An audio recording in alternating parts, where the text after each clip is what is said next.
Supercrack Estrella presenta. Cleopatra viajó a Roma en el año 46 y 44 a.C. con un ejército de ovnis. Extraterrestre significa, literalmente, que pertenece al espacio exterior de la Tierra o procede de él. Una endeble, pero sugerente, presencia ha sido empleada en numerosas ocasiones para explicar los enigmas de la cultura egipcia, y, sin embargo, pocas veces pensamos en los elementos auténticamente extraterrestres que sustentan las creencias de los antiguos egipcios. Adoración y culto de un legado realmente venido de las estrellas.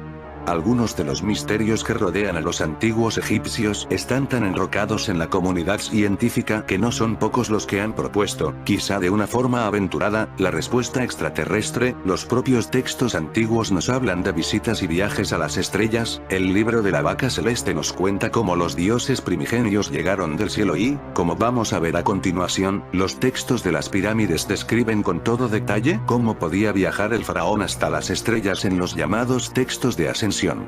Pero más allá de la interpretación subjetiva que queramos dar a estos documentos religiosos, lo cierto es que las huellas de una realidad extraterrestre en el Egipto faraónico son más abundantes de lo que podríamos creer. No hablan de seres grises de pequeño tamaño con ojos almendrados, pero muestran una realidad igual de misteriosa y fantástica. Alojándose en la villa de César, después del asesinato de César en 44 a.C. Cleopatra intentó que Cesarión fuera nombrado su heredero, el sobrino nieto de César, Octavio, conocido como Augusto en el 27 a.C. Cuando se convirtió en el primer emperador romano, lo impidió. Cleopatra entonces hizo matar a su hermano Ptolomeo XIV y elevó a su hijo Cesarión como corregente, en la tercera guerra civil de la República Romana del 43-42 a.C. Cleopatra se puso del lado del segundo triunvirato romano formado por Octavio, Marco Antonio y Marco Emilio Lépido. En esa guerra se usaron de ovnis en las batallas, o por lo menos estuvieron presentes, grabando todo lo que allí ocurría entre los años 43 y 42 a.C. Esto lo sabemos porque para muchos es una cuestión de fe, para otros un invento de trasnochados.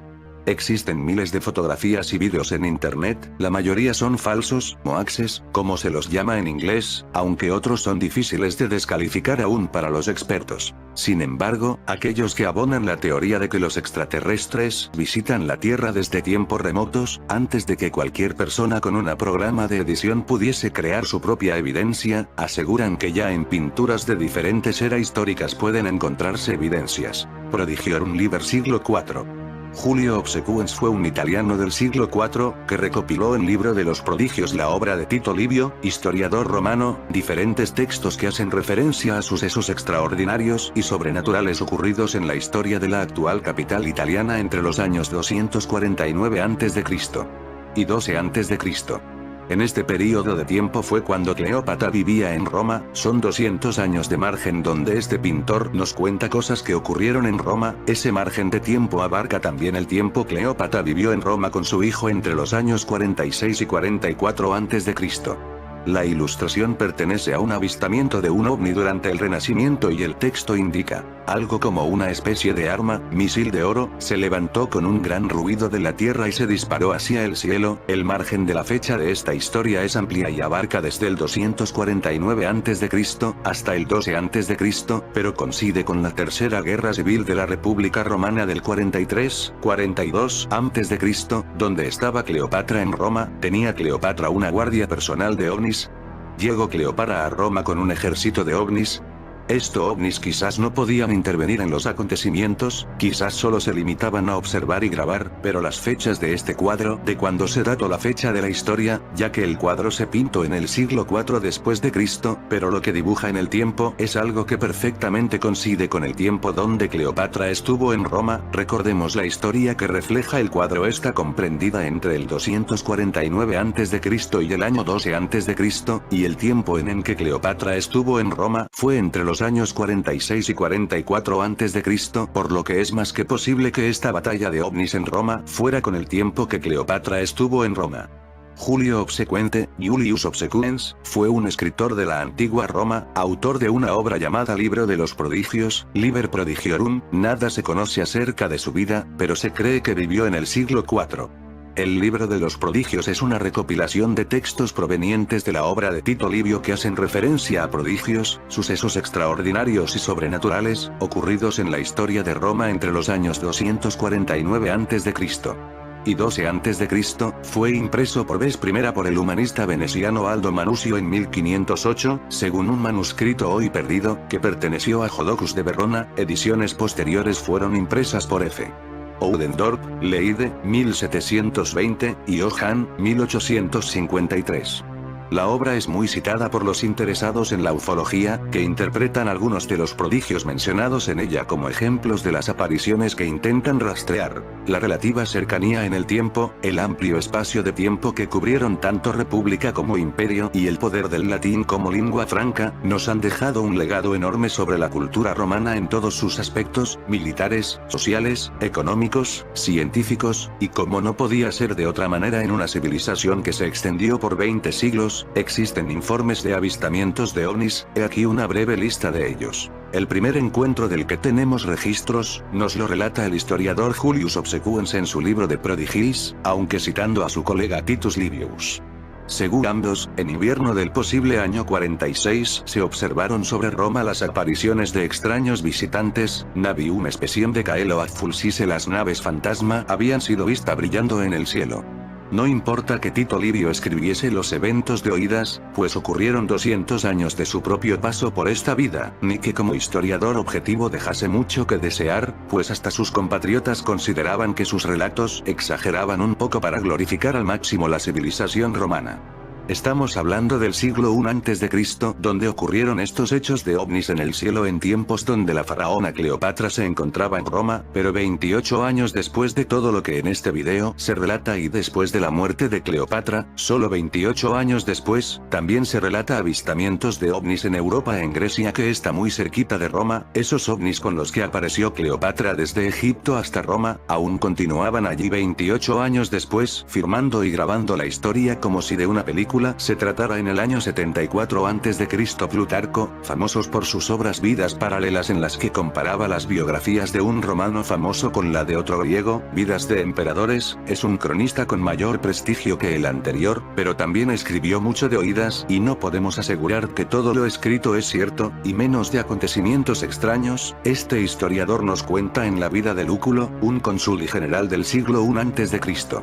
Este se preparaba para enfrentarse en el campo de batalla contra Mitríades de Ponto en el año 74, uno de los mayores enemigos de Roma en la época, cuando de repente el cielo se encendió a lo lejos y un cuerpo enorme en forma de llama cayó entre los dos ejércitos. Tenía la forma de una jarra de vino y el color de plata fundida, una clara referencia a ovnis. 4 años después del avistamiento anterior, durante el sitio de Jerusalén, el historiador Josefo nos habla de una luz brillante sobre el templo, y unos días más tarde, habiendo el general y futuro emperador romano Tito entrado en la ciudad, aparecieron en el aire sobre todo el territorio carros de guerra y tropas avanzando sobre las nubes, rodeando las ciudades. Nuevamente, este es el único informe conocido, por lo que debería tratarse con una pizca de sal. Esto fue 32 años después de la muerte de Cleopatra. Prodigiorum Liber, una serie de escudos ardientes en el cielo de Roma y que recuerda a una especie de lluvia de meteoritos que aterrorizaron a la ciudadanía, o bien algo más extraño e inexplicable. Algunos ufólogos lo han denominado como ovnis, aunque, con la cautela que impone, podría ser explicado bajo otros conceptos, aunque la presencia de escudos de fuego ardientes en el cielo es inexcusable, y es que estos ovnis podrían ser máquinas del tiempo grabando nuestra historia. Un ejemplo de esto, aunque ya salimos del siglo I a.C. y viajamos a la época donde dos viajeros del tiempo, Jason y Eliseo, graban la crucifixión de Cristo. Hay un cuadro donde podemos ver al viajero del tiempo Jason hablando con un teléfono móvil, a su lado está Eliseo.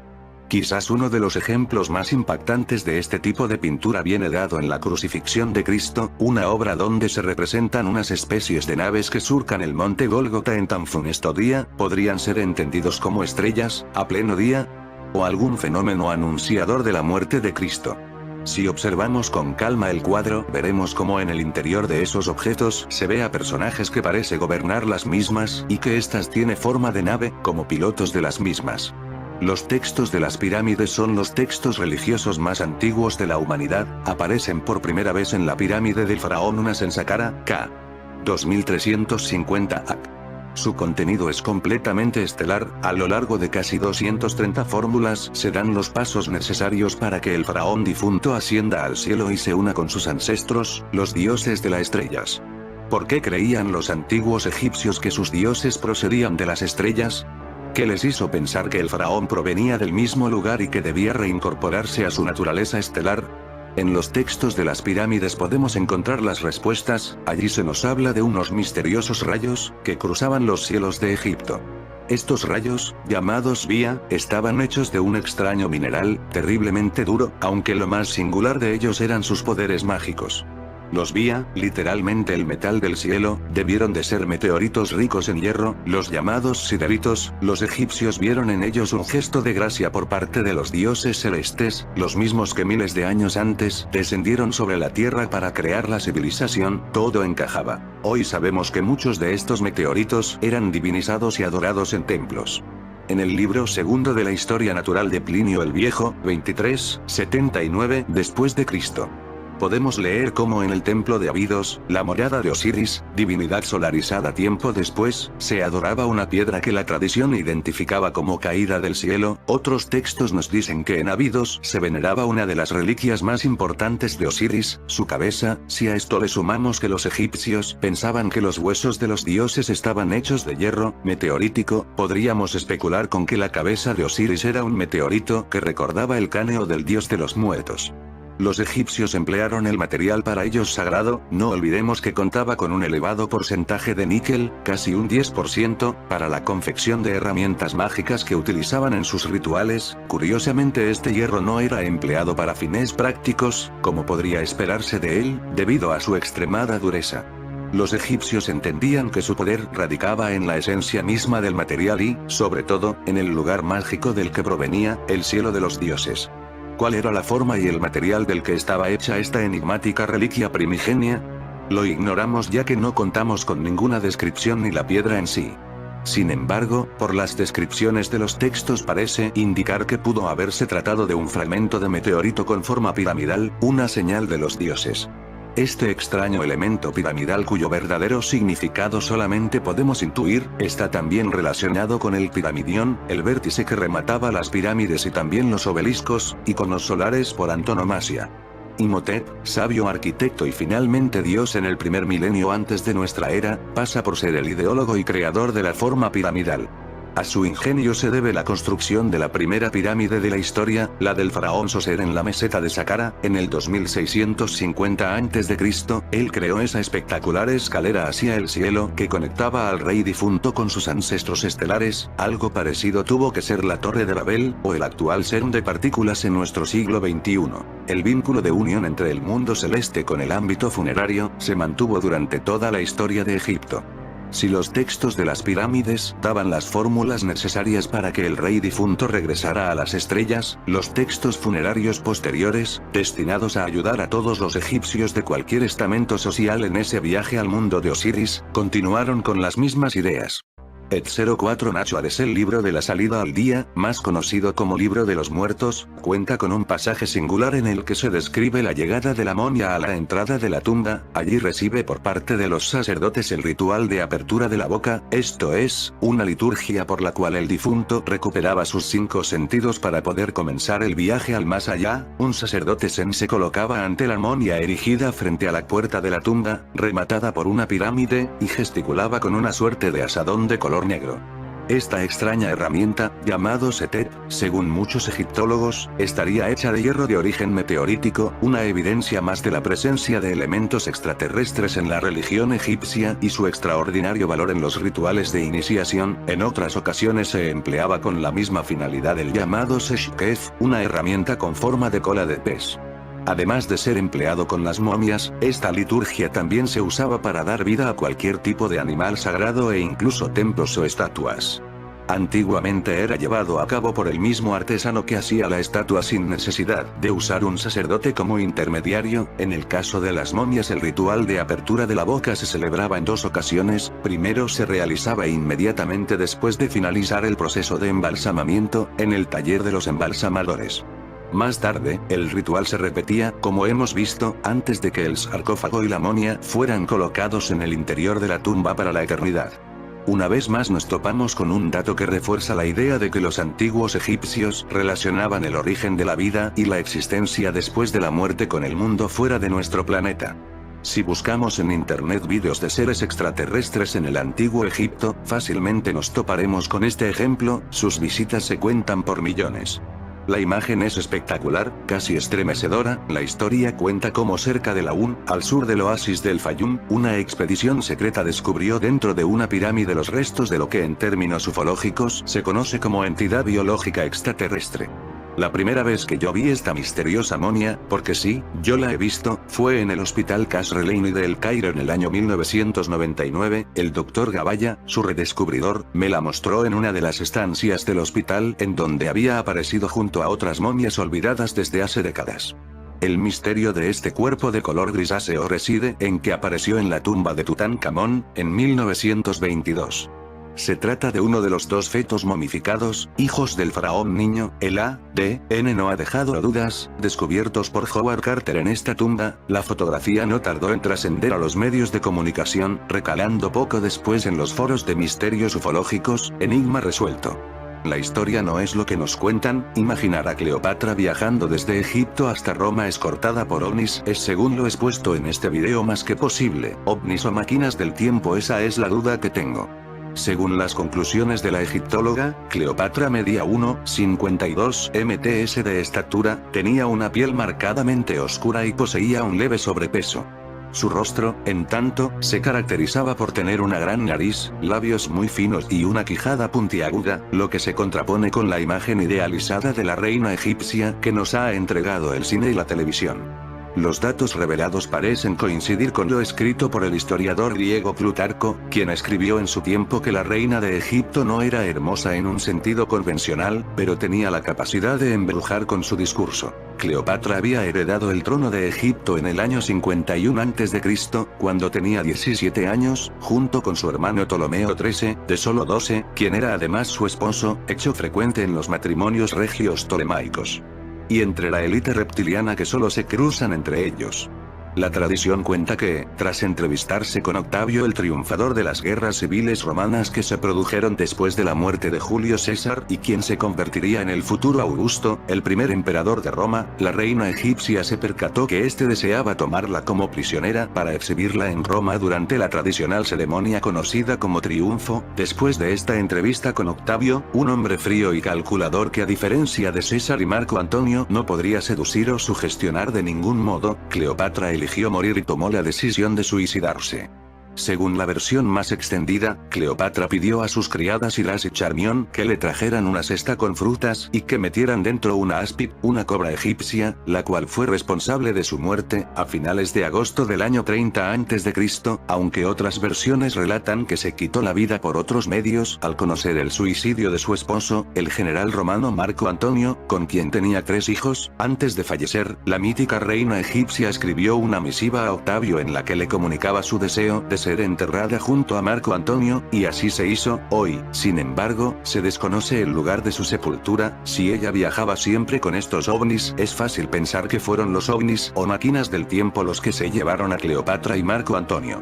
Aunque los científicos todavía discuten hoy en día si se tratan de templos o tumbas, se cree que su creación fue el resultado de la fe de los antiguos egipcios en la vida después de la muerte. Creían que la vida mortal era de poca importancia y que solo después de la muerte la gente tenía una mejor existencia. Por lo tanto, hasta el momento de la transición al otro lado, era necesario prepararse adecuadamente y proporcionar al difunto un lugar permanente en la eternidad, lo que se reflejaba en la creación de tumbas monumentales, porque las más efectivas son, por supuesto, las pirámides creadas para los faraones. Cleopatra vivía en Roma como amante de Julio César cuando este fue asesinado. Junto con el pequeño Cesarión habían estado viviendo en un palacio propio al otro lado del río Tíber de la casa de César, aunque es probable que ella no residiera allí permanentemente, sino que viajara regularmente desde Egipto. Tras la muerte de César en 44 a.C., la vida de Cleopatra y de su hijo corrían peligro y debieron irse de Roma de inmediato. No es de extrañar que Cleopatra fuera detestada en una ciudad que se había deshecho de sus reyes, ya que ella insistía en que se la llamara reina. tampoco pudo haber ayudado mucho el hecho de que, para honrarla, César había colocado una estatua de ella cubierta de oro en el templo de Venus Genetrix, la diosa que da vida, y que su familia tenía en alta estima.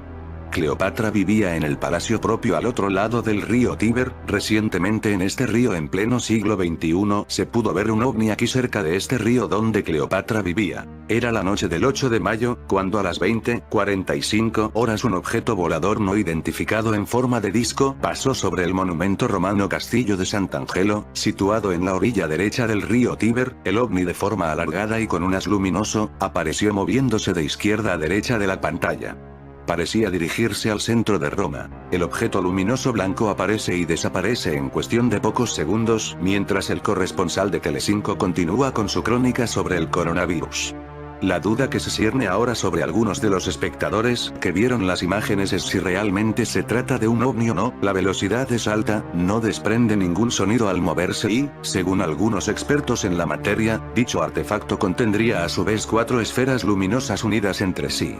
Hace más de 2000 años, la última reina de Egipto, Cleopatra, hizo su entrada en Roma precedida por el entonces emperador Julio César, el hombre más poderoso del Mediterráneo. Fue una llegada triunfal, que iba acompañada del júbilo de los romanos por haber conseguido la victoria de César en Alejandría contra los opositores a Cleopatra y el fin de las hostilidades entre los dos territorios. Cleopatra VII era hija del rey egipcio Ptolomeo XII, bajo cuyo mandato las relaciones entre Roma y Alejandría eran excelentes debido a intereses mutuos. Sin embargo, al morir el rey en el 51 a.C., la política entre Roma y Alejandría se vio afectada por continuas disputas. Cleopatra tenía 18 años cuando subió al trono de Alejandría junto a su hermano y esposo Ptolomeo, de 12, se habían casado por expreso deseo de su padre y para mantener la línea de poder. Sin embargo, a pesar de los lazos familiares que les unían, políticamente nunca se entendieron.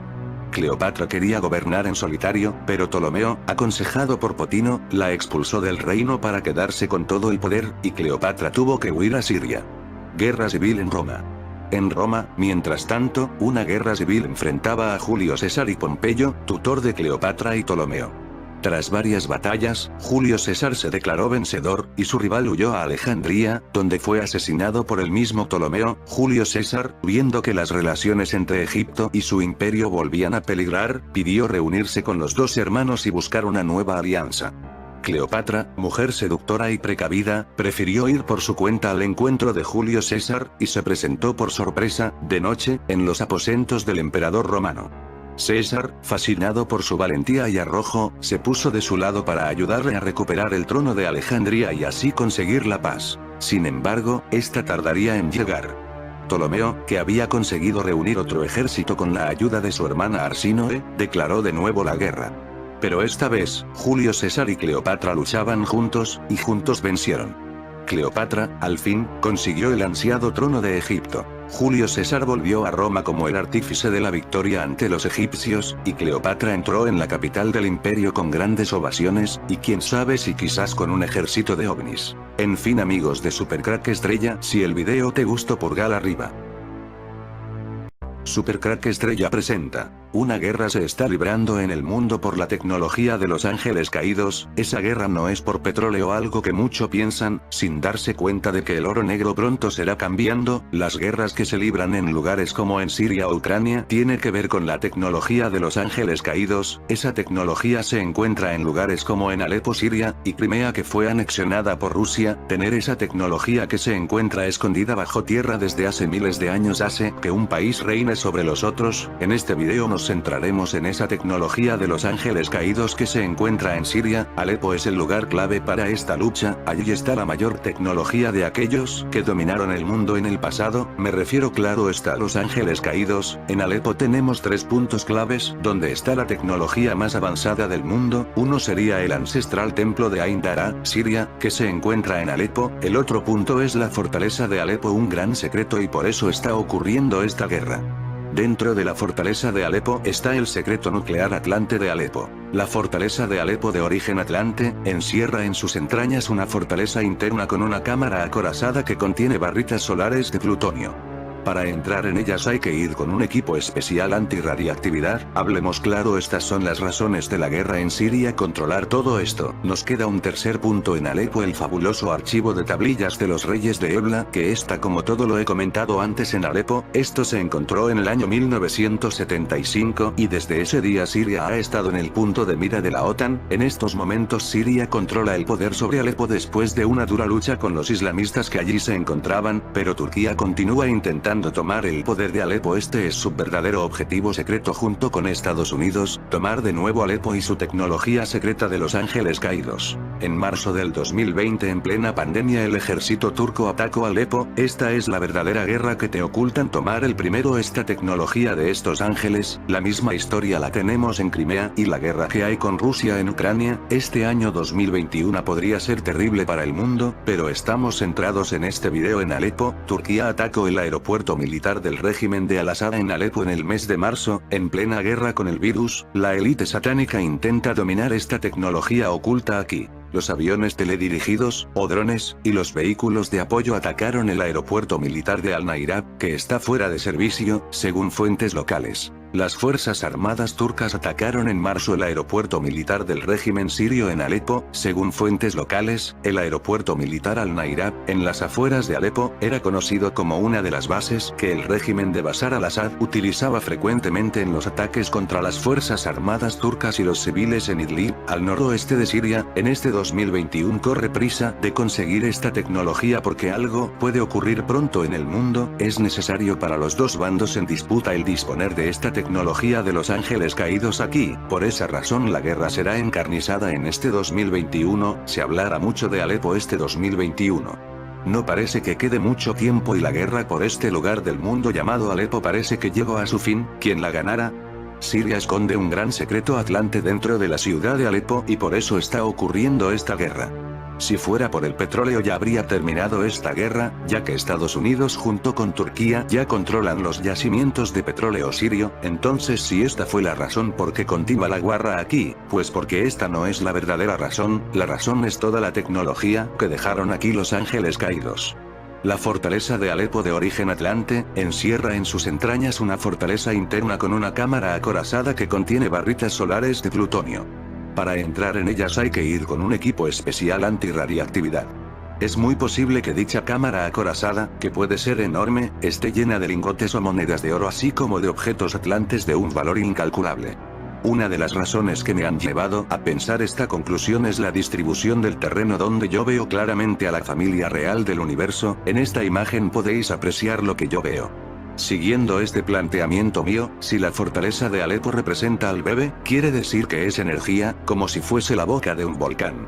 Esto quiere decir que hay barritas de energía dentro de la fortaleza de Alepo, pero que no será fácil dar con la entrada subterránea.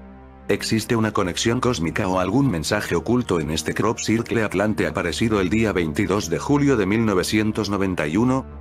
Apareció en Grasdorf, cerca de Hildesheim, Baja Sajonia, y más tarde se localizan con un georradar 3 platos idénticos enterrados debajo del crop circle. Algunos dicen que es una alineación cósmica, pero debería ser una alineación muy grande y que involucra a varios sistemas solares de nuestra Vía Láctea, por ejemplo la alineación con el centro de la galaxia de los soles más grandes a nuestro alrededor como Alfa Centauro, Sirius, VSPA, etc. Pero ¿y si no hay que irse tan lejos? ¿Y si es una combinación como la de un reloj? Es más, quizás se trate de una puerta enorme con un sistema de seguridad atlante. Y no sé por qué, pero esta conclusión me gusta bastante, puesto que sé con toda seguridad que tenían cámaras acorazadas con lo más valioso para ellos: barritas energéticas solares. Sea esto o no una combinación, yo veo claro solo una palanca y creo que en la fortaleza de Alepo está la causa de la guerra actual de Siria. Se sospecha que hay muchas razones ocultas por parte de Estados Unidos y de Israel para atacar Siria. Aducen chorradas para apoderarse de esa nación. Sin embargo, yo creo que Siria esconde un gran secreto atlante dentro de la ciudad de Alepo y por eso está ocurriendo esta guerra. La fortaleza de Alepo, de origen atlante, encierra en sus entrañas una fortaleza interna con una cámara acorazada que contiene barritas solares de plutonio. Para entrar en ellas hay que ir con un equipo especial antirradiactividad. Una de las razones que me han llevado a pensar esta conclusión es la distribución del terreno, donde yo veo claramente a la familia real del universo. En esta imagen podéis apreciar lo que yo veo. Y lo repito una vez más para tener la idea de todo esto. Siguiendo este planteamiento mío, si la fortaleza de Alepo representa al bebé, quiere decir que es energía, como si fuese la boca de un volcán. Esto quiere decir que hay barritas de energía dentro de la fortaleza de Alepo, pero que no será fácil dar con la entrada subterránea. Pero esto solo sería un punto más de donde aún quedan vestigios de estos ángeles caídos. En Alepo, aparte de esta fortaleza, tenemos otro lugar donde estaría esta tecnología escondida, el misterio de las huellas gigantes del ancestral templo de Ain Dara, Siria. Comparativa de tamaño entre las huellas de un adulto humano y las extrañas pisadas talladas en el suelo del templo de Ain Dara. Los pies de estos ángeles caídos. El templo de Ain Dara, ubicado al noroeste de Alepo, Siria, está decorado con 3 huellas realmente gigantes. Su propósito y significado siguen siendo un misterio para los eruditos, aunque hay quienes afirman que serían claras evidencias de que, en el pasado, seres gigantes vagaron por toda la Tierra en épocas en las que coexistieron diferentes especies humanas de distintas proporciones. Quizás esos seres gigantescos fueran malinterpretados como dioses, una cuestión que para muchos otros investigadores y autores sería solo otro mito más.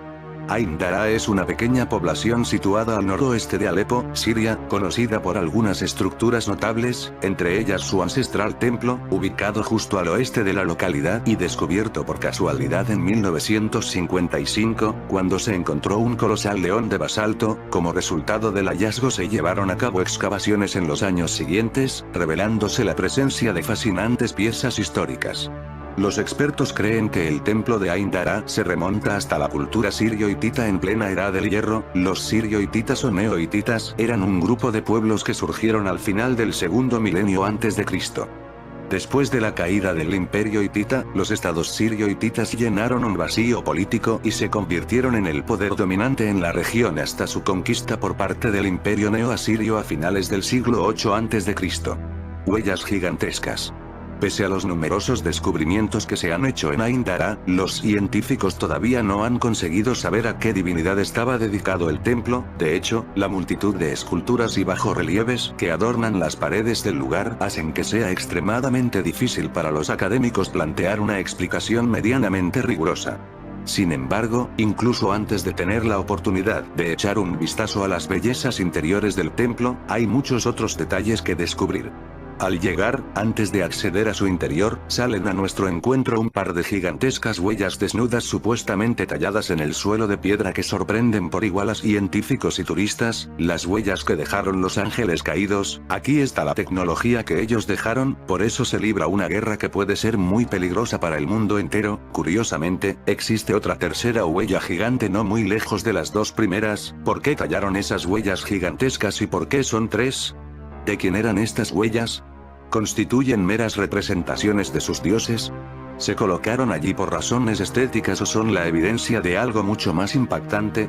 Algunos estudiosos han sugerido que en realidad son impresiones de animales, mientras que otros creen que representan las huellas de los dioses. Tal vez, dichas marcas gigantescas que miden aproximadamente 1 metro de longitud sean una mera representación icónica de sus dioses. Podrían haber sido talladas para ilustrar la presencia de una deidad local entrando al templo y acercándose al trono en su santuario interior. De hecho, algunos arqueólogos especulan con la posibilidad de que podrían haber representado a alguno de los dioses adorados en el templo, ya que en ese espacio existen numerosas esculturas de Ishtar, y abundantes ilustraciones del antiguo dios sumerio de la tormenta Baal-Harad adornan sus muros. Llama la atención que ambos son representados usando un tipo de calzado con el que sus dedos aparecen enroscados.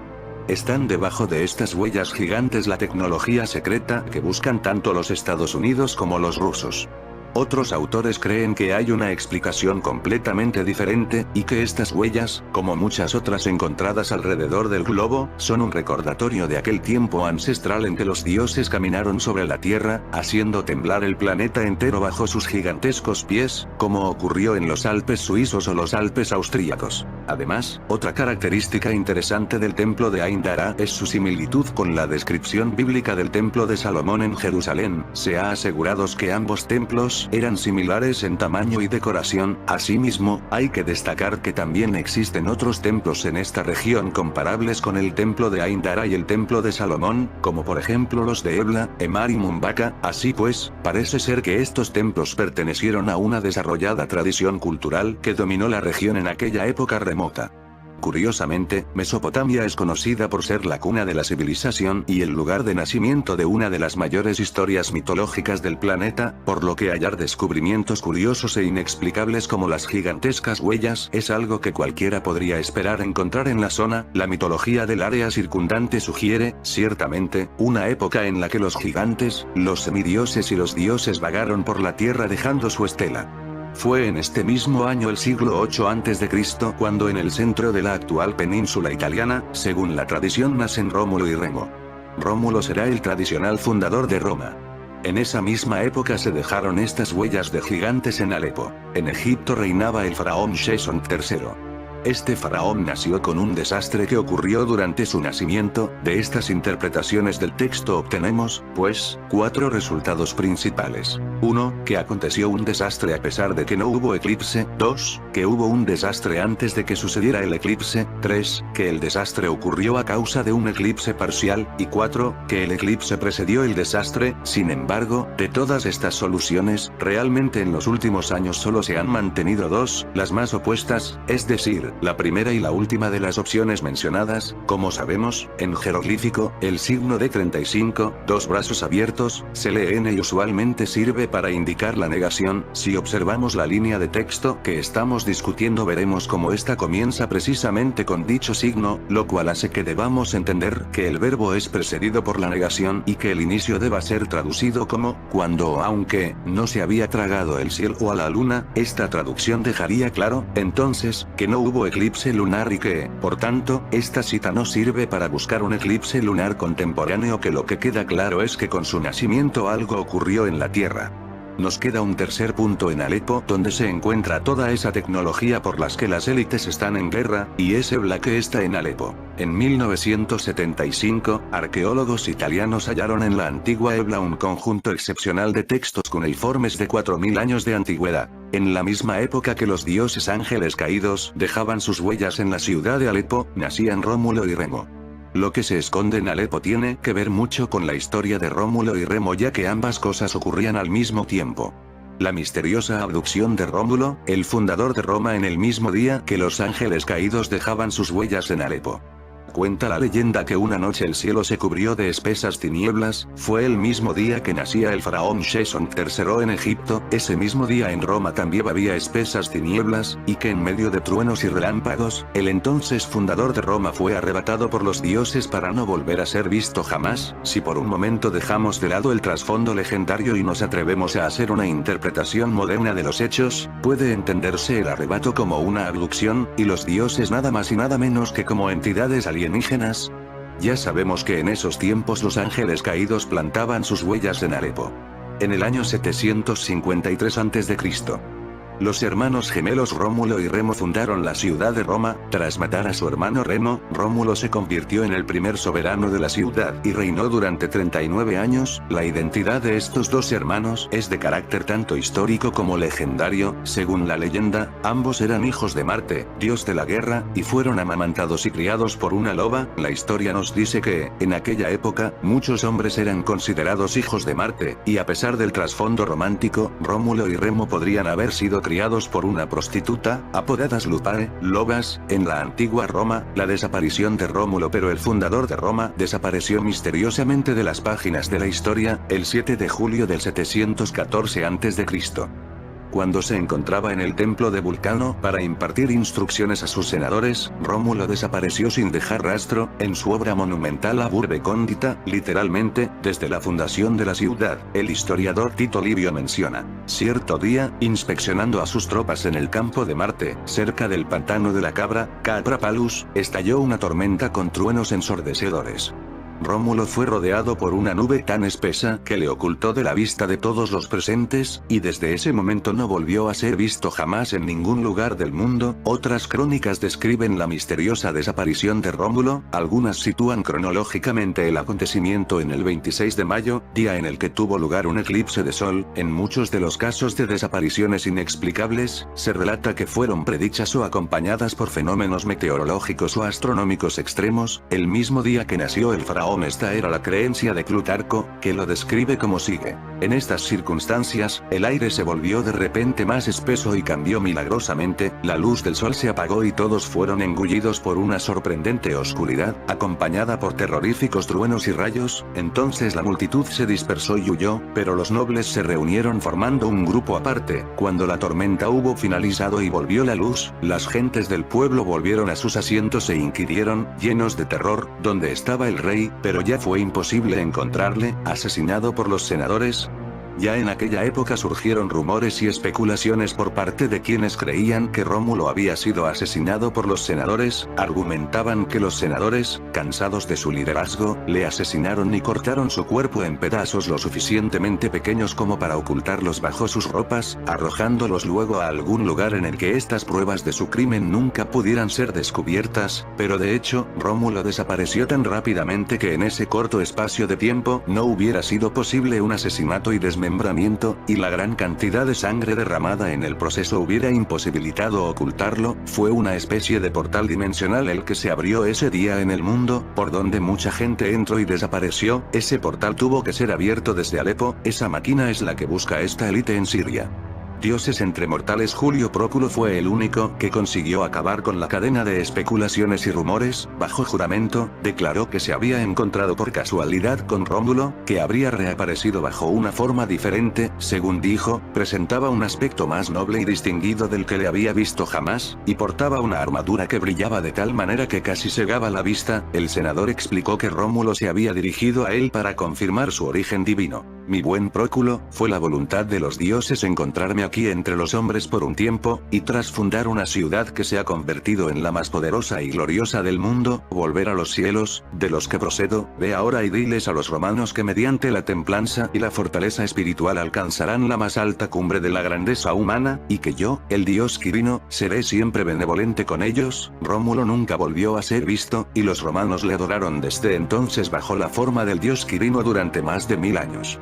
El 3 de diciembre de 2002 en Tbilisi, Ucrania, el científico Vitaly Igor de origen ucraniano, haciendo unas mediciones en busca de agua, descubrió por casualidad lo que era, según afirmó, la pirámide más antigua hasta ahora descubierta. Posteriormente dijo que no era solo una, sino varias que estaban en hilera, y que casualmente pasaban por la base rusa de Sebastopol. Según sus declaraciones al canal ICTU, dijo que había descubierto un objeto subterráneo, de unos 45 metros de altura y 72 de longitud, de unos 65 millones de años de antigüedad después de llevar a cabo pruebas concluyentes, para determinar que pertenecía a la época jurásica. La pirámide tiene la parte superior truncada, siendo hueca en su interior, y afirman haber hallado un cuerpo momificado con una corona en la cabeza. Los investigadores Orko Lelianets y Balay Gork desarrollaron una técnica que podía determinar las sustancias subterráneas, llegando a la conclusión que las construcciones eran de origen artificial, descubriendo que irradiaban energía en determinados momentos. ¿Puede ser este el motivo del conflicto en Crimea? Los gobiernos psicópatas que dirigen el mundo desde la sombra, quieren tener el absoluto control de todos los secretos que encierra el planeta. Países como Siria e Irak, han sido saqueados por estos gobiernos, apropiándose de todo su patrimonio arqueológico, que encierra la verdadera historia de la humanidad. ¿Qué sucedería si todo lo que nos cuentan sobre la crisis de Crimea, guerras políticas, disputas sobre sus recursos energéticos, fuesen mentira? ¿Y si todas estas noticias no son más que una cortina de humo para ocultarnos la verdadera razón? ¿Persiguen los poderes fácticos controlar la zona para hacerse así con todos los secretos de sus misteriosos y enigmáticos yacimientos arqueológicos? ¿Qué secretos encierran los mismos? No existe aún mucha información acerca de estas pirámides en Crimea, pero parece ser que dichas pirámides son las más antiguas del mundo descubiertas hasta la fecha, más concretamente de época jurásica. Poseen tecnológicas de frecuencia, una estructura similar a una esfinge. Y dicen, incluso, que alberga en su interior una criatura momificada. Durante muchos siglos estas pirámides no fueron descubiertas por arqueólogos, ni geólogos o los residentes locales. Ciertamente, tal descubrimiento sugiere mistificación. Pero los investigadores dirigidos por Vitaly Goom consideran que estas enormes construcciones permanecieron invisibles por una sencilla razón. Todas las pirámides de Crimea están completamente cubiertas por tierra. La primera pirámide se descubrió por accidente, todo surgió cuando hace unos años un grupo de geólogos, liderado por el candidato de Ciencias Técnicas, profesor adjunto Vitali Anatolievich Gom, estableció la presencia de aguas termales, y también buscaba un terreno ventajoso para la perforación de pozos de agua cerca de Sebastopol. La ausencia de agua pura y potable es un viejo problema de Crimea, y este mismo grupo fue creado para la investigación de las fuentes subterráneas de agua. Por casualidad, la expedición científica detectó una radiación de ultra alta frecuencia, cuya enigmática fuente se encontraba localizada cerca de la superficie de la Tierra. El receptor registraba ultra alta frecuencia en un radio de 100 metros, y la expedición se topó con la presencia de un objeto misterioso. Comenzaron a cavar un agujero con las manos. Pompeo cargó contra Rusia por apoyar al régimen de Bashar al-Assad, cuya guerra contra su propio pueblo, entre otras cosas, provocó una crisis humanitaria prolongada y desplazó a la mitad de la población. Y es que corre prisa por tener esta tecnología porque algo parece se acerca a la Tierra, y disponer de lo que sea que haya en Crimea o en Alepo es fundamental para mantener los estados. En agosto de este año 2020, misterioso video de un ovni capturado por un cosmonauta enviado a expertos de Rusia para su análisis. Se enviaron imágenes espeluznantes capturadas por el cosmonauta ruso Iván Wagner a bordo de la Estación Espacial Internacional, EIS, que parecen mostrar 5 objetos, aún no identificados, para que los analicen expertos rusos. Los 5 aparentes ovnis, que Wagner denominó invitados espaciales, fueron filmados volando sobre el hemisferio sur con un telón de fondo increíble en forma de aurora australis. El cosmonauta estaba filmando un timelapse mientras pasaba sobre la Antártida cuando registró los extraños avistamientos. El metraje es tan intrigante que ha sido enviado a expertos para su análisis, confirmó un portavoz de la agencia espacial rusa, Roscosmos, Vladimir Ustimenko. Es demasiado pronto para sacar conclusiones hasta que nuestros investigadores y científicos de Roscosmos en el Instituto de Investigación Espacial de la Academia de Ciencias de Rusia nos digan lo que piensan, dijo Ustimenko. Se decidió entregar esos materiales a expertos, quienes nos dirán cuál es su opinión. Las imágenes también se enviaron al Instituto Central de Investigación de Construcción de Máquinas, SNIMASH, y al Instituto de Investigación Espacial de la Academia de Ciencias de Rusia. Wagner, quien llegó a la IS en abril, publicó las imágenes para sus 20.000 seguidores en Twitter en un tweet del 19 de agosto, preguntando: ¿qué crees que son? ¿Meteoros, satélites o...? Recordemos que la revista The Economist parecen anunciar meteoritos en su portada, entre otras muchas cosas más. Buscan quizás una tecnología para escapar de la Tierra, o quizás para detener lo que venga del espacio. Sea como sea, disponer de esta tecnología será fundamental para el país que se adueñe de ella.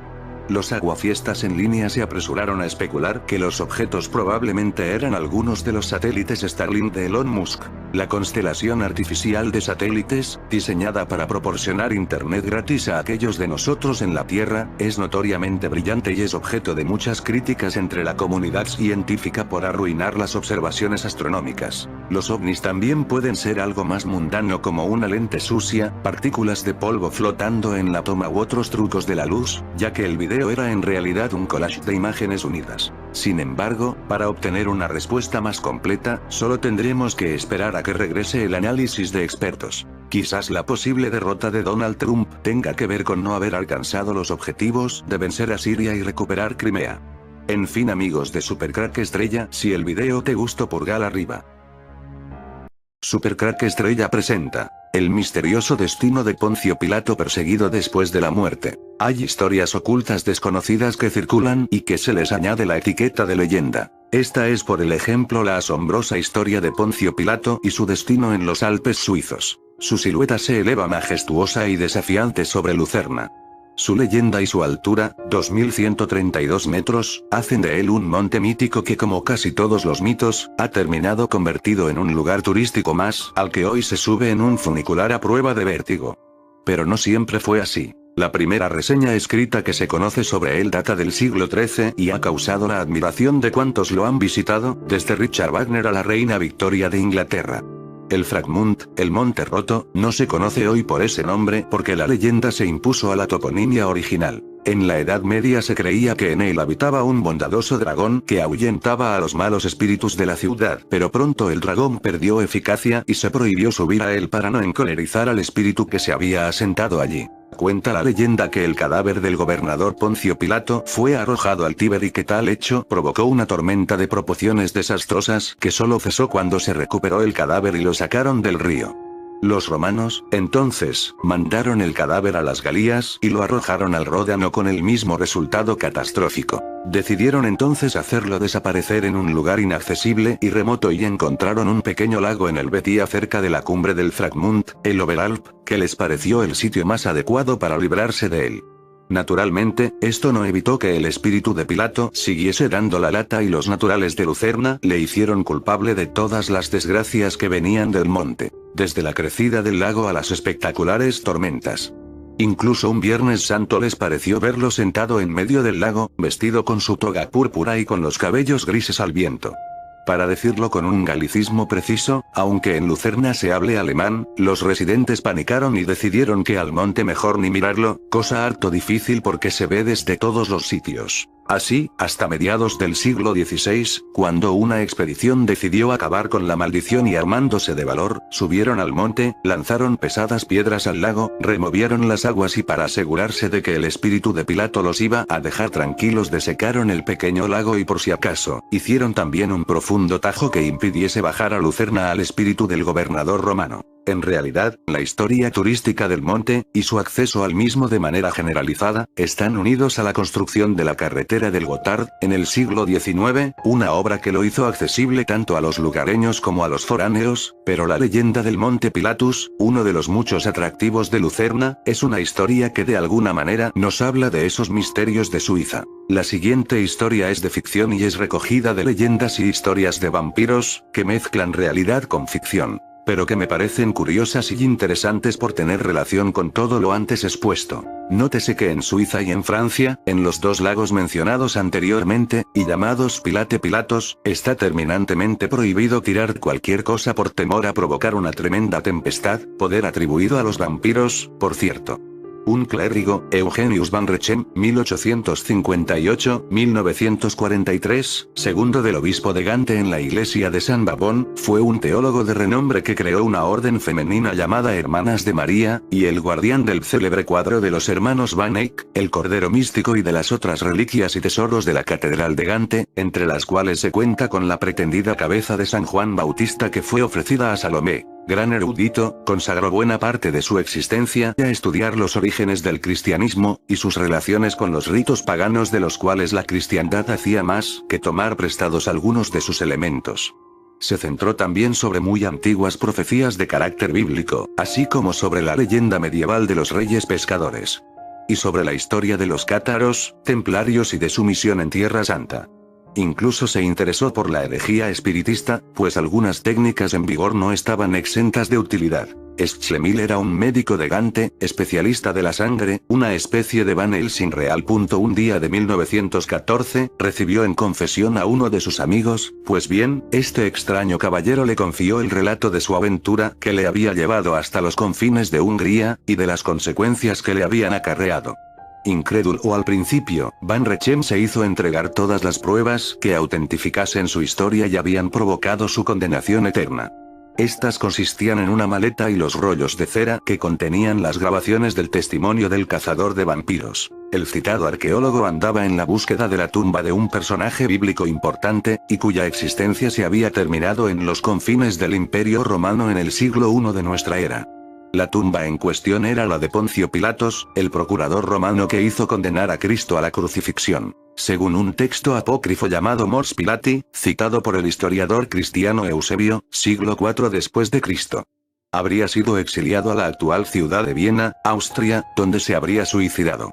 Viena entonces se llamaba Vindobona, en la época romana. Tras el descubrimiento de lo que parecían ser las ruinas de la mítica ciudad de Troya, por el multimillonario Schliemann, pocos años antes, algunos arqueólogos aficionados no dudaron en fiarse de las leyendas para llevar a cabo sus búsquedas arqueológicas. Tras haber llevado a cabo infructuosas búsquedas cerca de la ciudad francesa de Vienne, en el Delfinado, en el lago Pilate, y en Suiza, en el monte del mismo nombre en cuya cúspide se encuentra igualmente un lago, acaba por llegar a Austria y Hungría, entre las ciudades de Viena y de Budapest.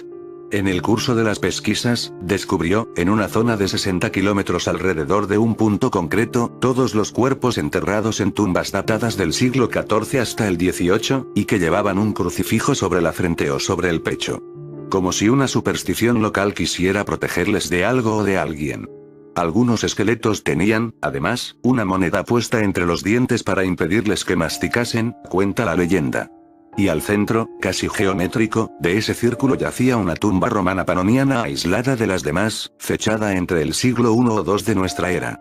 De esta proceden los objetos, mandíbula y osamentas, que persuaden más tarde al médico el iniciar su búsqueda del vampiro. Gobernador de Judea, Pilatos habría recibido su nominación gracias a los orígenes imperiales de su esposa, Claudia Prócula, hija ilegítima de Claudia, esposa del emperador Tiberio, y nieta del emperador Augusto. Es ella quien, en la Biblia, Ma 27:19, será avisada por un sueño de no meterse en los asuntos de ese hombre, Jesús de Nazaret, y que advertirá a su esposo. Este habría hecho bien en escucharla. Pilatos fue procurador del 26 al 36 de nuestra era, hasta el final del reinado de Tiberio. Su exilio parece ser una extraña e inesperada condena por parte de Roma, esa Roma que aún pervive bajo el reinado del Vaticano, como todos sabemos. La tumba panoniana es pues la suya. Nadie lo sabrá con certeza, pero, aunque eso parezca extraño, esto explicaría el origen del primer vampiro en nuestras tradiciones occidentales. En el curso de la flagelación de Cristo, Pilatos fue salpicado por su sangre, y absorbió algunas de esas salpicaduras quizás por burla o por inconsciencia. No se sabe. Preso del pánico por las transformaciones que se operaban en él, se lavó rápidamente las manos para deshacerse de la maldición ligada al deícismo del cual era responsable. La Biblia es tajante sobre este tema. Ya tengo bastante sangre de este justo, habría dicho Pilatos, Mat. 27, 24, 25. Sangre del justo, sangre de los profetas, sangre de la alianza, la sangre inocente, el precio de la sangre, esta es mi sangre derramada para vosotros. La sangre juega un papel capital en la Biblia. El miedo al crucifijo, propio del vampiro, es el recordatorio de su primera falta, y es curioso notar que este no reacciona ante los demás símbolos de las diferentes religiones. Extraña teoría quizá, pero curiosamente lógica sí, siguiendo el ejemplo de Arminius Bamberi, interpretamos la historia desde un punto de vista mágico, desde el punto de vista de lo sagrado. Recordemos sin embargo que los primeros mitos vampíricos son de origen asirio babilónico y tibetana india, aunque en Occidente se califique a estos de superstición ligada a la cristiandad. En enero de 1933, con la llegada de Adolf Hitler al poder, Eugenius van Rechem tuvo la confirmación de que la confesión de Pieter Schlemil desembocaba sobre la negra realidad. También se percató del secreto que, desde hacía 2000 años, se escondía en el seno de la cristiandad y cubría un saber aún más extraño e infinitamente más mágico. Adivinó la presencia de las fuerzas oscuras luchando por hacerse con el poder absoluto y demencial en el interior mismo de la Iglesia romana. Se puso entonces a buscar el método más eficaz con el cual destruir el mal que se estaba expandiendo por el mundo como una mancha de aceite. La eliminación de la criatura exigía el uso de extraordinarias armas sobrenaturales. Llamó a uno de sus colegas ingleses, un tal Montague Summers, autor de varias publicaciones sobre el vampirismo, el cual confirmó todos sus temores. Por regla general, el vampiro está ligado a su tierra. No puede abandonarla durante mucho tiempo, salirse de su territorio. Poncio Pilatos había aprovechado la enorme extensión del Imperio Romano. Hitler también iba a intentar ganar espacio vital. Recordemos que el Führer abandonó en pocas y contadas ocasiones Alemania antes de la Segunda Guerra Mundial, salvo para ir brevemente a Italia. En fin amigos de Supercrack Estrella, si el video te gustó pulgar arriba.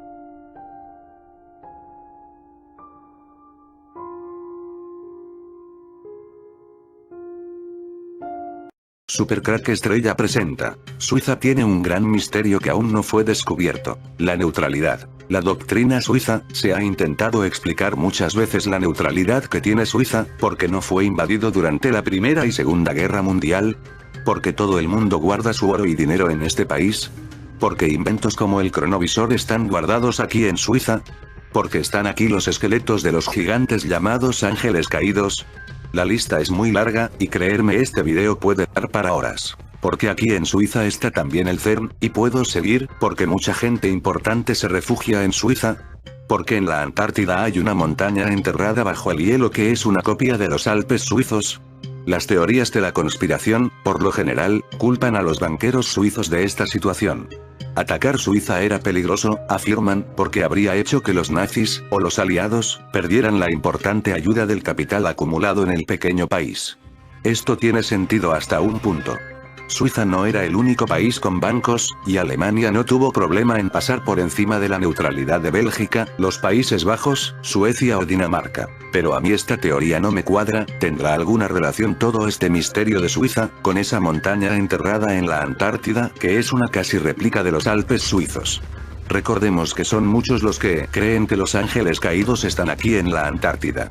Y curiosamente en Suiza parece tener una curiosa fijación con estos esqueletos de gigantes. El misterio de los gigantes de 7 metros reales de Ecuador expuestos en Mystery Park en Suiza. En 1964 en una población de la República de Ecuador llamada Changay Minas del cantón Gonzanamá, perteneciente a la ciudad de Loja, situada al sur de Ecuador y muy cercana a la frontera con Perú, Carlos Miguel Vaca Alvarado descubrió, en cuevas de la zona montañosa de la región, una colección de huesos humanos de gran tamaño o gigantes de unos 7 metros de altura, que es algo más de 22 pies. Carlos Miguel Vaca Alvarado, que era sacerdote en la parroquia de la población de Changay Minas del cantón Gonzanamá, también era un gran apasionado de la arqueología. Esa afición y las amplias narraciones sobre leyendas de la zona donde narraban sobre la zona donde residía era denominada por los lugareños como el cementerio de los dioses, ya que habían morado en la antigüedad humanos gigantes. El párroco Carlos Miguel Vaca Alvarado y su museo. Posteriormente expuso los huesos de los humanos gigantes al público en su pequeño y casero Museo del Padre Vaca. Este museo, como el Museo del Padre Crespi, fue saqueado, algo lógico pues hay una gran ocultación de la élite Illuminati sobre este tema, desconociéndose aún los perpetradores del delito. El párroco nació en 1912 y murió en 1999 en la misma población de Changay Minas del cantón Gonzanamá, donde también está su pequeño museo que custodió hasta su muerte. En las ancestrales leyendas locales, de esa zona de la República de Ecuador, se narran las historias de humanos gigantes que vivieron en tiempos lejanos en ese cinturón montañoso de la región, y es que los ángeles caídos vivían en montañas antes de juntarse con los humanos miles de años atrás. Posiblemente también vivieron en el pasado en los Alpes suizos, y seguramente viven en esta montaña bajo el hielo de la Antártida, que dicen es una réplica de los Alpes suizos. Monte Hermón fue la puerta de los ángeles caídos. Según la enciclopedia británica, Hermón significa lugar prohibido. Jerónimo, el traductor del siglo IV de la Biblia latina la Vulgata, interpretó a Hermón como anatema. El monte Hermón fue la puerta de entrada para un grupo de ángeles perversos que corrompieron la raza humana en los días de Noé. Moisés escribió al respecto. Aconteció que cuando comenzaron los hombres a multiplicarse sobre la faz de la tierra, y les nacieron hijas, que viendo los hijos de Dios que las hijas de los hombres eran hermosas, tomaron para sí mujeres, escogiendo entre todas, había gigantes en la tierra en aquellos días, y también después que se llegaron los hijos de Dios a las hijas de los hombres, y les engendraron hijos. Estos fueron los valientes que desde la antigüedad fueron varones de renombre. Ellos en forma literal tomaron mujeres de la tierra como compañeras, dando origen a una progenie monstruosa cuyo comportamiento era totalmente perverso. Los descendientes de esos ángeles son llamados gigantes en la Biblia, pero esta palabra es traducida del hebreo nefilim, que significa los caídos. Leemos en el libro de Enoc. Así sucedió, que cuando en aquellos días se multiplicaron los hijos de los hombres, les nacieron hijas hermosas y bonitas. Y los vigilantes, hijos del cielo, las vieron y las desearon, y se dijeron unos a otros: vayamos y escojamos mujeres de entre las hijas de los hombres y engendremos hijos, y eran en total 200 los que descendieron sobre la cima del monte que llamaron Hermón. Los montes y las montañas eran el hogar de estos ángeles caídos. Vamos con los gigantes de Ecuador, sin olvidarnos de qué relación tienen estos gigantes con Suiza, y es que al final estos terminaron aquí en Suiza, como si sus antepasados de los Alpes suizos los hubieran reclamados para ellos. Museo del Padre Vaca. Este museo, como el Museo del Padre Crespi, fue saqueado, desconociéndose aún los perpetradores del delito. El párroco nació en 1912 y murió en 1999 en la misma población de Changay Minas del cantón Gonzanamá, donde también está su pequeño museo que custodió hasta su muerte. En las ancestrales leyendas locales, de esa zona de la República de Ecuador, se narran las historias de humanos gigantes que vivieron en tiempos lejanos en ese cinturón montañoso de la región, y que el nombre de la población de Changay Minas se traduce como el pueblo de los gigantes, y se le denomina como el cementerio de los dioses. ¿Dónde están ahora los huesos de estos humanos gigantes? Tras el fallecimiento del párroco, su pequeño museo, sugieren, fue saqueado. Pero los huesos están destinados o distribuidos de la siguiente manera. Un grupo de huesos están en el Instituto Smithsonian de E.U. para proceder a diversos estudios y análisis. Otros huesos están en posesión de coleccionistas particulares y de investigadores privados. La reconstrucción completa del esqueleto gigante está expuesto desde el 2004 en el Parque Mystery Park, que está situado en Interlaken, Suiza. Que es algo así como un parque de atracciones de los misterios del mundo. Allí está parte de la historia de Ecuador en Suiza en un parquet temático. Los análisis científicos. Dada la densidad, el peso y las formaciones de cuarzo que se hallaron en las porosidades de los huesos, los científicos y anatomistas del Instituto Smithsoniano concluyeron que los huesos correspondían a humanos de estatura gigante de unos 7 metros y de gran fortaleza. La datación de la antigüedad de los huesos pertenecía a un período temporal con una distancia entre 90.000 y 10.000 años. Estos datos situarían los huesos en plena era cenozoica en su período cuaternario en la época de finales del Pleistoceno e inicios o mediados de época reciente o Holoceno. Las siguientes imágenes de la reconstrucción completa de los huesos, expuesta en Mystery Park, revelan los misterios de la Tierra que se esconden en las profundidades de la Tierra, enterrados en el tiempo y expuestas al olvido de nuestra civilización. Mitos y leyendas ancestrales narran cómo nuestro planeta Tierra albergó civilizaciones de gigantes. En las leyendas se cuentan cómo estos humanos gigantes, de diversos tamaños de altura o grandeza, engendraron hijos híbridos. Se entiende que por ingeniería genética, tanto los gigantes principales, como la descendencia de estos, fueron desapareciendo progresivamente a lo largo de milenios, bien porque los dioses directamente destruyeron sus ciudades y les expulsaron, bien porque algunos dioses ordenaron a los gigantes, que se ubicaron junto a ellos en los cielos, que aniquilaran a los gigantes que quedaron sobre la tierra, o bien desaparecieron porque los propios humanos los fueron matando, ya que subsistieron en grupos muy reducidos, y también sucedería porque otros gigantes, que huyeron y se ocultaron en el mundo subterráneo del planeta, como esas montañas enterradas en la Antártida, que son una copia de los Alpes suizos, y es que los ángeles caídos realizaron una copia de los Alpes suizos aquí en la Antártida, la tierra donde se esconden hasta la llegada del día. Otro descubrimiento misterioso se descubrió recientemente en la zona montañosa situada en el interior del Parque Nacional de los Montes Yanganates, situado al norte de la población de Baños de Agua Santa en la ciudad de Quito de Ecuador.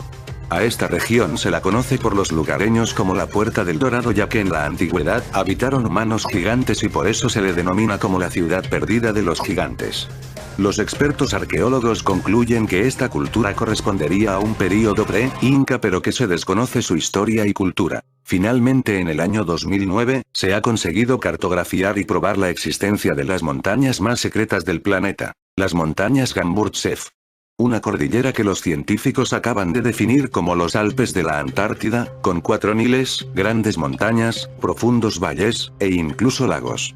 De 700 x 250 kilómetros pero con una característica. La cordillera está enterrada bajo 4 kilómetros de hielo, en mitad de la llanura antártica. Lo más sorprendente no es que la cordillera tenga una extensión del tamaño de los Alpes, sino sobre todo que tenga un aspecto muy similar al de las altas montañas de Europa, con picos elevados y valles profundos. Quien así habla es Fausto Ferrazzioli, geofísico del British Antarctic Survey, que ha participado en el proyecto AGAP, Antarcticas Gamburtsev Province, llevado a cabo por un grupo de científicos de Australia, Gran Bretaña, Canadá, China, Japón y Estados Unidos, y que tras más de 120.000 kilómetros de vuelo, 3 vueltas al mundo, a bordo de un avión equipado con sensores de radar y gravedad, y permanecer en la zona durante bastante tiempo, ha conseguido cartografiar la cordillera enterrada bajo 4 kilómetros de hielo. Se instalaron en la zona 2 campamentos a más de 4.000 metros de altura, y aunque la zona es llana, tiene ligeras ondulaciones, y cada campamento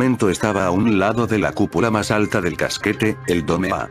Las condiciones, las imaginables. Hace ya 50 años que unos científicos rusos detectaron esas montañas en el corazón de la parte oriental de la Antártida, pero poco más se sabía de ellas. Ahora ya tienen su mapa, como cualquier otra cordillera de la Tierra. Una de las mayores sorpresas que los científicos se han llevado ha sido que la cordillera funciona internamente como cualquier otra. Han detectado agua líquida, ríos en los valles, lagos subglaciales a 3 kilómetros de profundidad, 1000 metros de altura. Lo que explicado de forma sencilla, aunque está bajo hielo y enterrado funciona todo como si estuviera en la superficie, los ríos fluyen, los vientos, vamos que parece que podría haber vida sin ningún problema bajo tierra. Todo parece indicar que aquí están los ángeles caídos. Sin embargo, científicamente, la creación de este mapa no cierra ninguna incógnita, más bien la abre. ¿Por qué? En primer lugar, una cordillera de tal tamaño, al igual que los Alpes o el Himalaya, se forma por la colisión entre las placas tectónicas entre continentes. Y esta cordillera bajo el glaciar Gamburtsev tiene que tener esa misma formación. Los Alpes tienen solo 50 o 60 millones de años de antigüedad, por eso se consideran montañas jóvenes. Pero la última vez que la Antártida estuvo sometida a presiones de este tipo fue hace 500 millones de años y sin embargo, presenta un perfil poco erosionado. Esta falta de erosión puede significar que no ha estado expuesta a los agentes erosivos durante estos 500 millones de años, lo que supondría que el hielo siempre la ha cubierto.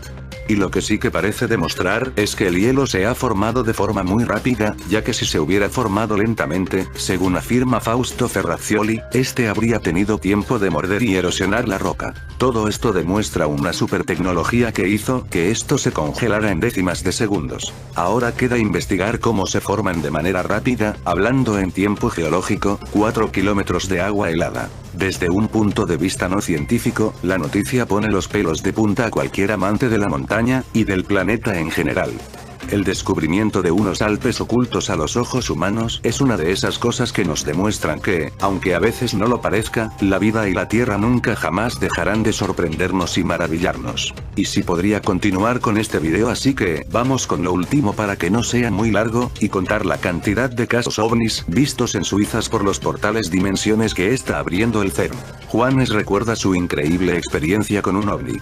El colombiano conversó durante casi media hora con los conductores del programa radial y reveló su fascinación por los temas relacionados con el espacio, las estrellas y la vida más allá de la Tierra. Además, recordó el increíble avistamiento ovni que vivió hace aproximadamente 6 años, cuando se encontraba en Suiza. Y fue en ese sentido que el cantante colombiano reveló que tuvo un contacto con un ovni en 2011. Suena loco, estuve en Ginebra, Suiza, en un evento de los refugiados, estábamos cantando y después del show me fui al hotel, estando en mi habitación, 1 de la mañana, de repente en el cielo aparecieron 5 luces brillantes.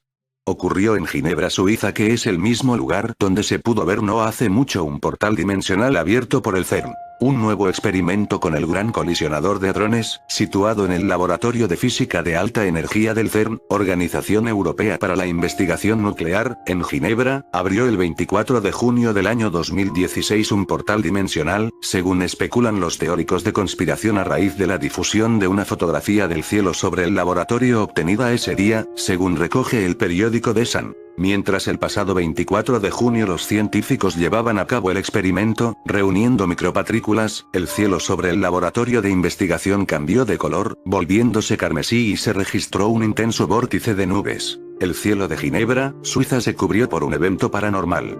Para los visitantes del lugar se trataría de un ovni en plena luz del día. Daily Mail indicó que el hecho se registró sobre el complejo de túneles de investigación nuclear, conocido como el Gran Colisionador de Hadrones.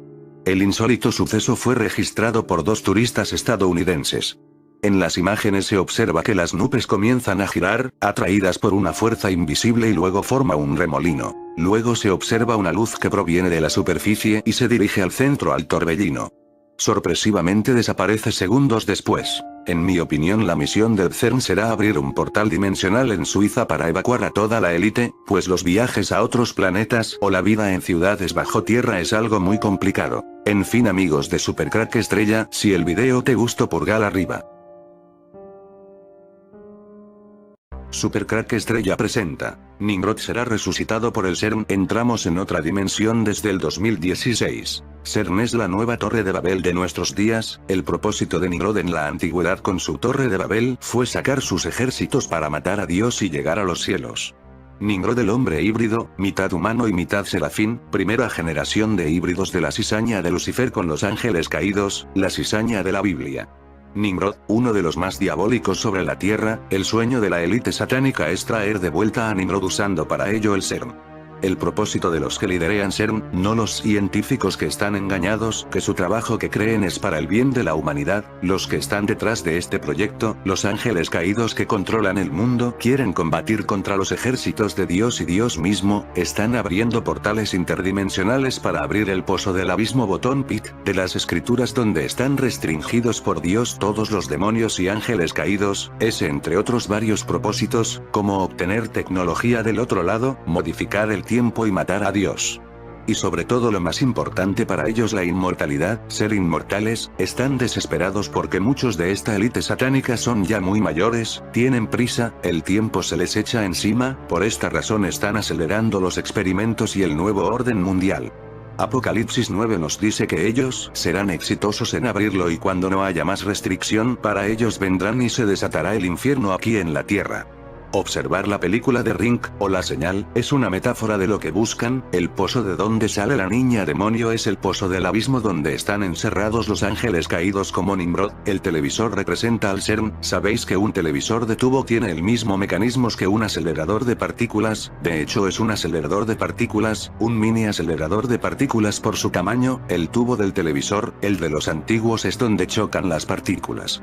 Por esta razón la niña sale del televisor, por el televisor es en realidad el CERN, y en verdad los televisores de tubo son un CERN pues tiene el mismo funcionamiento solo que en pequeño de un acelerador de partículas. Construyamos una ciudad con una torre que llegue hasta el cielo. De ese modo nos haremos famosos y evitaremos ser dispersados por toda la tierra. Génesis 11, 4, 5 Y el Señor descendió para ver la ciudad y la torre que habían edificado los hijos de los hombres. 6 Y dijo el Señor, he aquí, son un solo pueblo y todos ellos tienen la misma lengua, y esto es lo que han comenzado a hacer, y ahora nada de lo que se propongan hacer les será imposible. Génesis 11, 5, 6. El más grande hadrón collider de CERN pudiera ser un arma de los dioses. Los antiguos dioses dejaron atrás los planes para crear el arma definitiva en la Tierra. Científicos en CERN reclaman estar a la búsqueda de la materia oscura, Strangelers, y posiblemente la apertura de otra dimensión. Ellos creen que con suficiente energía pueden rasgar el valle de este mundo y por pares en otro. Lo que ellos pueden encontrar allí es otra historia. El supercolisionador más grande del mundo se encuentra en el Centro Europeo de Investigación Nuclear, CERN, a unas 17 millas a través de un largo túnel construido en un círculo gigante, enterrado a 330 pies bajo tierra, está por debajo de la frontera franco-suiza, cerca de Ginebra. Costo total, más de $9.000 millones, a partir de enero de 2010, ha sido financiado por los gobiernos europeos y $542 millones de los Estados Unidos.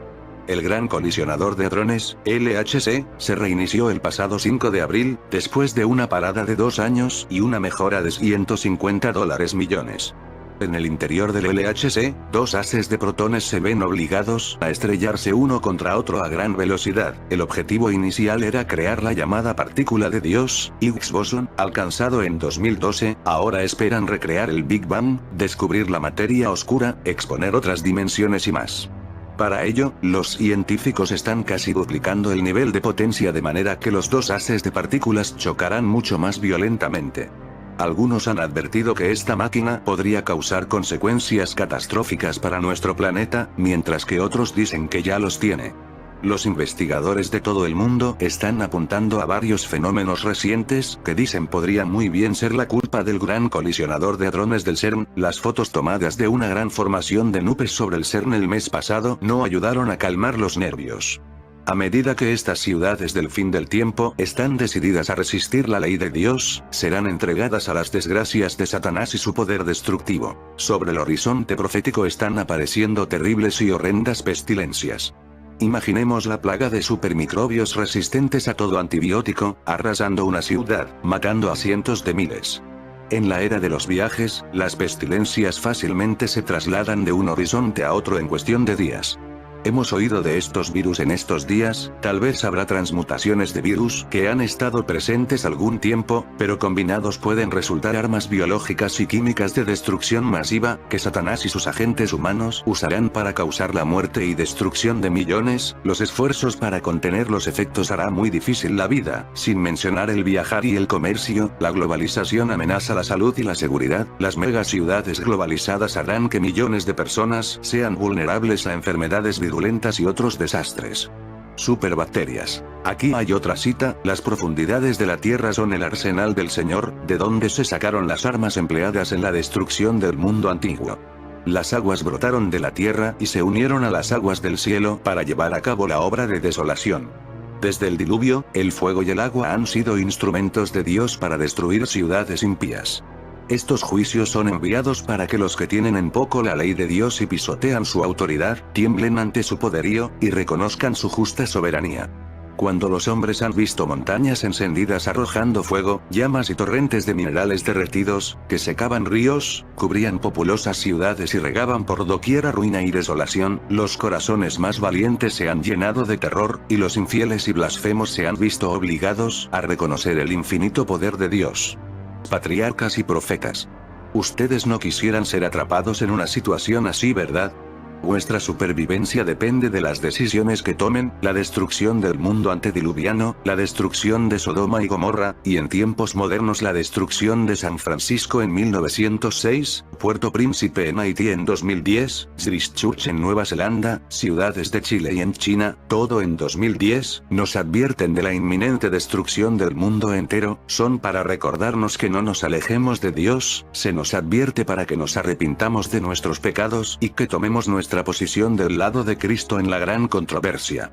Los juicios de Dios también son para demostrar la excesiva maldad que caracteriza a las ciudades hoy. Los estudiosos de la profecía saben el fin: todas las advertencias que Dios envía para que los hombres se aparten del mal no serán oídas, seguirán oponiéndose a la ley de Dios, serán amadores de sí mismos, sin afecto natural, y pecaminosos en extremo. Y Satanás finalmente tendrá el poder para destruir las ciudades. ¿Se han dado cuenta de la clásica forma de conspiración que Satanás usará con las multitudes? Causará desastres, pero se presentará como el gran sanador. Traerá destrucción y pretenderá ser el salvador, crea un problema y se presenta como la solución. La Biblia dice que Satanás se disfraza de ángel de luz, 2 Corintios 11:14. Y sus agentes terrenales harán lo mismo. El versículo 15 dice: así que, no es extraño si también sus ministros se disfrazan como ministros de justicia, cuyo fin será conforme a sus obras. ¿Sabían que Satanás tiene pastores y ministros? Al igual que su maestro, dirán que Dios está enojado con los habitantes del mundo y que el mundo necesita volver a Dios, lo cual es cierto, pero dirán que para esto necesitamos una ley que imponga el falso sábado, o domingo como requerimiento de Dios en lugar del sábado bíblico. Presionarán a legisladores y gobernantes a sancionar leyes que obliguen a observar el día de reposo de Satanás en lugar del día de reposo de Dios.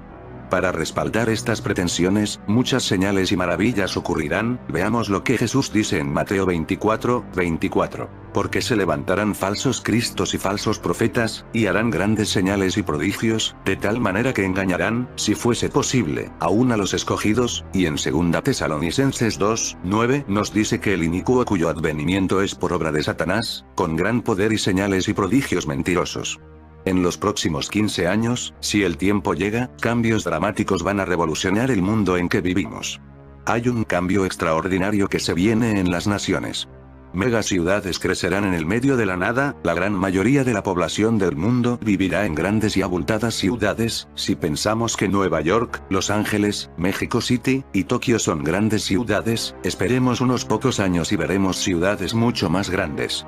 Esto es relativamente nuevo o por lo menos no ha trascendido, pero el desarrollo que se repetirá en la historia tal como lo describen las escrituras, cambiará el modo en el cual el mundo funciona. Ya hay un alejamiento de la soberanía nacional y la identidad de las naciones. En lugar de naciones como las conocemos hoy, la fuerza de las políticas mundiales se están dirigiendo a los poderes emergentes de ciudades y ciudades-estado, como en la antigua Babel. En la época medieval de Europa, el nuevo orden mundial se está formando mientras millones de personas se concentran en ciudades que se edifican para alojarlos a todos. Esto no debería sorprender a un estudiante de profecía bíblica.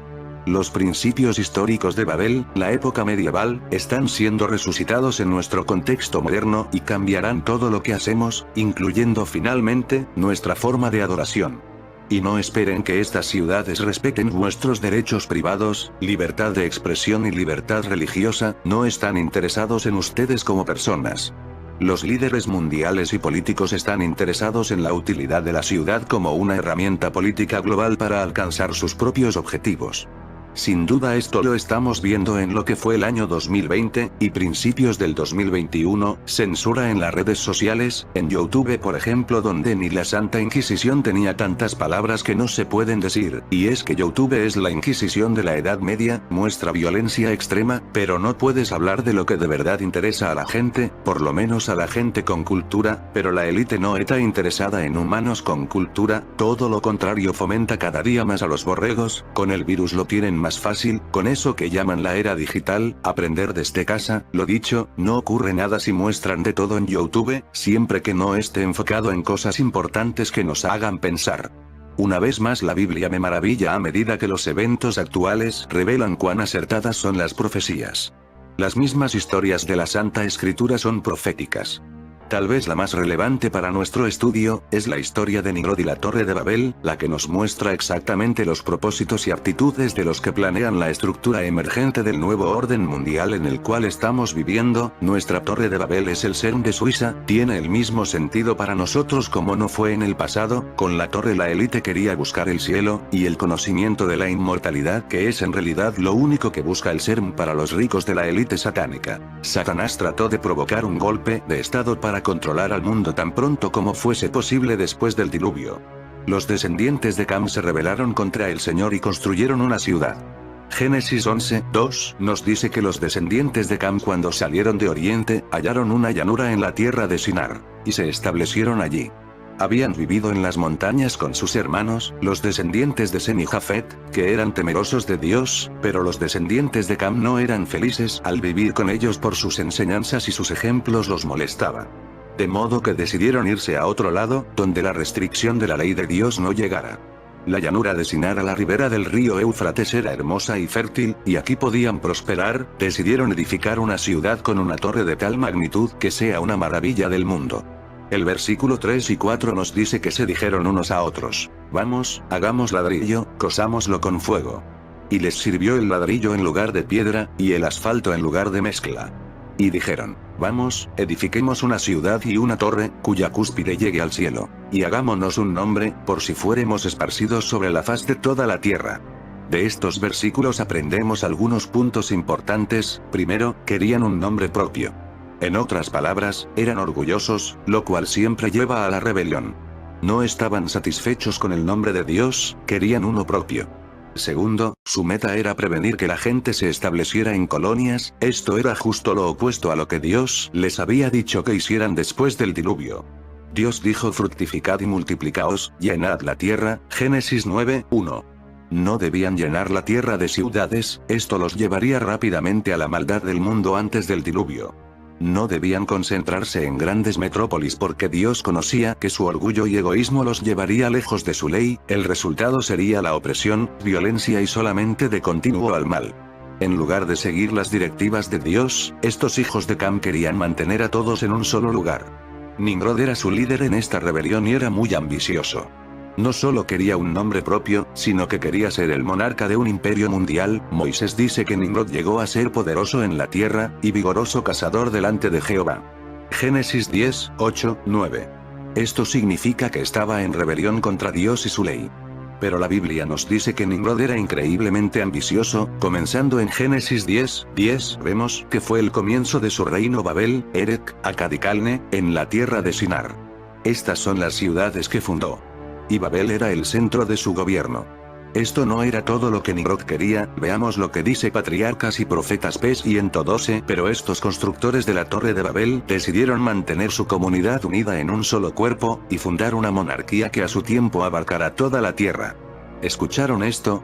Esta gente rebelde y malvada planeaba controlar al mundo entero desafiando a Dios. Moisés nos dice en los versículos 11 y 12 que de esta tierra salió para Asiria, y edificó Nínive, Rehobot, Cala, y Resen entre Nínive y Cala, la cual es ciudad grande. De modo que ahora sabemos de dónde salió la gran ciudad de Nínive. Era parte del imperio global de grandes ciudades-estado que Nimrod estaba tratando de construir. También aprendemos que uno de los hijos de Cam fue el padre de los filisteos y los cananeos, que incluían a los jebuseos, amorreos y gergeseos, y muchos otros. El versículo 19 nos dice que la frontera de los cananeos era desde Sidón hasta Sodoma y Gomorra y otras grandes ciudades en el valle del Jordán. Nimrod fue el fundador de estas tribus rebeldes después del diluvio y su intención era establecer un poder global que controlara las ciudades-estado en revolución contra el cielo. Esto significa que fue el fundador del paganismo. Es increíble pero profético. No olvidemos que en los tiempos del fin se levantará un nuevo orden mundial, un imperio llamado Babilonia con una religión pagana. Es el centro de la gran ciudad mencionada en Apocalipsis 14:8, conocida hoy como el Papado o el Vaticano. La Santa Sede, con el nombre de el Vaticano, es conocida entre las naciones del mundo, y está tratando de obtener un nombre. Es ambiciosa como Nimrod. El Vaticano está trabajando duro para convertirse en la guía moral del mundo, de modo que pueda sentarse como una reina, dice Apocalipsis 18:7. Nimrod fue el fundador y rey de Babel. Tal vez Nimrod percibía que si lograba mantener a todos en las ciudades, los podría controlar. Controlar sus economías, controlar sus políticas, y también su religión. Estaba decidido a todo para ganar poder, prestigio y notoriedad. Al concentrar a la gente en las ciudades, sabía que podría sacar mucha ventaja en lo económico y en lo político. La gloria de Babel llamaría la atención y el respeto del mundo y haría famosos a los fundadores. La magnífica torre que llegaría hasta el cielo, sería el monumento al poder y la sabiduría de los constructores humanos, perpetuando para siempre su fama. Notemos que el nuevo orden mundial giraba en torno a las grandes ciudades, que concentrarían a la gente en su interior, y consolidarían la riqueza y el poder en manos de unos pocos. Este fue el primer intento de globalización. Y como cada intento de establecer un nuevo orden mundial desde entonces, también lleva a globalizar la religión y a desafiar la adoración del Dios verdadero. No hay ningún otro propósito para el nuevo orden mundial de hoy, sino oponerse a la ley de Dios. Los principios de la Babilonia moderna son los mismos. Es interesante notar que cuanto más globalizadas están las naciones, más preocupadas están por su seguridad. Ahora mismo, los líderes mundiales están obsesionados con la seguridad del sistema económico, también están obsesionados con los terroristas, y la seguridad también fue la preocupación de Nimrod en Babel. Él y sus colegas creían que otro diluvio amenazaría sus vidas. De patriarcas y profetas pes y en todos leemos. Creyeron que, construyendo la torre hasta una altura mucho más elevada que la que habían alcanzado las aguas del diluvio, se hallarían fuera de toda posibilidad de peligro, y al poder ascender a la región de las nubes, esperaban descubrir la causa del diluvio. La idea era exaltar el orgullo de la ingenuidad humana y la tecnología. Querían explicar el diluvio a través de una causa física. Estos científicos querían llevar la mente de las generaciones futuras a apartarse de Dios y llevarlos a adorar la tecnología y la ciencia, que es otra forma de idolatría. Esto es un pequeño paso hacia el paganismo. Querían una idolatría global. El resultado hubiera sido desastroso. Al apartarse de la ley de Dios, no hubiera habido límites y la impunidad hubiera reinado. Sin la ley de Dios, sin justicia, sin misericordia, sin pureza y amor, la sociedad caería en opresión, violencia y brutalidad. ¿Tiene el mundo moderno la apariencia de que estas cosas se repetirán? Ciudades modernas, como la antigua Babel, se han convertido en centro de maldad. Babel es un clásico ejemplo del resultado de la globalización. Este proceso está avanzando rápidamente. Su meta oculta es preparar el terreno para imponer una religión global al mundo entero, así como lo predice Apocalipsis 13:8, y la adoraron todos los moradores de la tierra, a la primera bestia, o sea el papado. El Vaticano quiere la globalización porque centraliza el poder en las manos de menos y menos personas, al igual que Nimrod, haciéndole más y más fácil al Vaticano y otros poderes relacionados, a manipular el imperio mundial.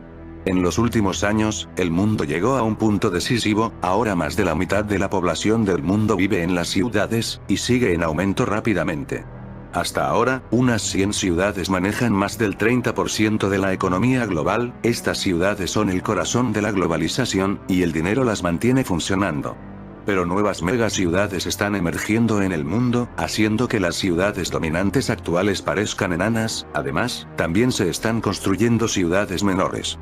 China, por ejemplo, está construyendo 300 nuevas ciudades para manejar el rápido crecimiento de su población. Seúl, en Corea, se está expandiendo a un ritmo sorprendente. Cada zona residencial o comercial que surge se vende casi instantáneamente. La gran migración de gente a la ciudad los obligó a expandirse, pero también ha creado la necesidad de nuevas ciudades de un punto casi nulo a un promedio inimaginable. Por ejemplo, para 2025, 15 superciudades con un promedio de 25 millones de personas se establecerán a lo largo de China. Algunas son ciudades industriales, como las llaman, construidas en el desierto para acomodar futuras expansiones de la industria. Nuevas ciudades intelectuales, como las llaman, se levantan en el desierto de Arabia, para recibir a personas que buscan trabajo. Pero no es solo esto. Cuando hay una mayor escasez de abastecimiento de combustible, como en las recientes huelgas en Francia, los afectados son las ciudades y la gente que vive en ellas. Cuando el alimento escasea, como casi sucedió en Europa con el volcán de islandés, es la gente en las ciudades la mayor afectada. Cuando hay escasez de las necesidades básicas, es la gente que vive en las megaciudades la que padece la mayor dificultad, sin mencionar el caos y desorden que producen las huelgas de los trabajadores, las violentas protestas y a veces la brutal represión legal. Todos los días del gran colisionador de hadrones está rompiendo partículas entre sí casi a la velocidad de la luz en una búsqueda de $1.000 millones, para buscar lo que los científicos en CERN llaman lo desconocido. La verdadera pregunta aquí es, ¿los varios países involucrados gastan miles de millones de dólares solo para buscar lo desconocido? ¿O son muy conscientes de lo que pueden encontrar? ¿Qué opinas? ¿Usted cree esta máquina podría ser una herramienta para abrir una puerta entre nuestro mundo y otro? El famoso investigador de CERN Anthony Patch pregunta qué pasaría si ellos invaden nuestra realidad. Es decir, si nos mueven a otras líneas de tiempo para ganar tiempo y combatir los santos ángeles de Dios que vendrán a luchar contra ellos en este conflicto cósmico y retrasar la segunda venida de Jesús, y tener más tiempo para matar a Dios como Anthony afirma en sus muchas conversaciones. Recordemos el mensaje que el CERN recibió de los ángeles caídos. El mensaje decía así: estamos viajando en el tiempo hacia nuestro origen. Parece que estos seres ángeles caídos ya se mueven en el tiempo, y está llegando al origen que es donde estamos nosotros. 20 Temblará la tierra como un ebrio, y será removida como una choza. Y se agravará sobre ella su pecado, y caerá, y nunca más se levantará. 21 Acontecerá en aquel día, que Jehová castigará al ejército de los cielos en lo alto, y a los reyes de la tierra sobre la tierra. 22 Y serán amontonados como se amontona a los encarcelados en mazmorra, y en prisión quedarán encerrados, y serán castigados después de muchos días. Jeremías 24. Dios me reveló que hay 12 más 1 igual 13 dimensiones, el mismo número de los hijos de Isaac. Hay 4 niveles por debajo de 7 niveles por encima y el nivel 5 es un nivel de transición entre el cielo y el infierno. Nivel 13 es la zona del no tiempo en el que yo soy iguales. Ian primero am igualis. La cuarta dimensión es el mundo de los demonios sin cuerpo del príncipe del aire. Estamos en el nivel 3, 2 abajo, el dominio de Satanás y de los caídos. El nivel 3 hacia abajo se llama Seol o el Tártaro, lo que Jesús conoce como el infierno para los condenados, donde el hombre rico está. Nivel 4 abajo es el lago de fuego, un infierno eterno para los espíritus eternos después de la segunda muerte, y los contados como la cizaña. Subiendo, tenemos que pasar a través del nivel 4 y ser limpiado en el nivel 5 antes de entrar en la dimensión celestial más baja, Heavenlies igual celestes, nivel 6. Los niveles 6 al nivel 12 son lo que normalmente se conoce como las regiones celestes. Todas las 12 dimensiones mencionadas tienen variaciones de tiempo. El nivel 13 es la zona no del yo soy el que yo soy, Padre, Hijo. Los sacrificios ritualísticos de sangre inocente requieren el espíritu alma de los inocentes para volver, y un portal que se abre es la razón principal del sacrificio de inocentes, para abrir un portal, pero los santos ángeles de Dios acompañan el alma. Cuando se abre el portal hay un poco de lo demoníaco que entra al nivel 3. Ahora mi amigo Anthony Patch utiliza la palabra dimensiones en un dominio lingüístico de física cuántica. Me refiero al número casi infinito de estados vibratorios en 3D, tercera dimensión, como líneas de tiempo fractal, y no son técnicamente diferentes dimensiones. Ahora estoy de acuerdo en que CERN está violando las dimensiones reales, pero también está causando distorsiones del espacio-tiempo en el espacio del fractal. Preston Bailey y Pastor Eli James han confirmado de forma independiente las 13 dimensiones, que muchos desertores de control mental MK afirman. Interesante, 2 de los pocos pastores que puedo apoyar tienen la idea correcta. Profesor Truth. El quinto ángel tocó la trompeta, y vi una estrella que cayó del cielo a la tierra, y se le dio la llave del pozo del abismo. 2 Se abrió el pozo del abismo, y subió humo del pozo como humo de un gran horno, y se oscureció el sol y el aire por el humo del pozo. 11 Y tienen por rey sobre ellos al ángel del abismo, cuyo nombre en hebreo es Abadón, y en griego, Apolión. Apocalipsis 9, 1, 2, 11. Por favor, no creas nada hasta que lo investigues, examines y verifiques en las escrituras en su contexto hebreo e histórico. Todos los nombres tienen un significado que influye en la personalidad y en el comportamiento de la persona. En el caso de Nimrod, su nombre significa rebelión. No estamos hablando en este video de cosas imposibles, se puede cruzar a otras dimensiones o mundos paralelos. En 2011, científicos griegos y alemanes propusieron una nueva solución para la existencia de una fuerza repulsiva que pudiera mantener abiertos los agujeros de gusano, de forma que se pudiera viajar a través de ellos. Y todo sin introducir nuevos campos o formas de materia. Según estas propuestas, la repulsión es posible sencillamente como resultado de tener en cuenta correcciones cuánticas de la teoría de Einstein, basándose en premisas de la teoría de cuerdas, en concreto, de la teoría Einstein-Gauss-Bonnet. De esta forma, estos cálculos permitirían que un agujero de gusano fuera estable frente a pequeñas fluctuaciones en el espacio-tiempo.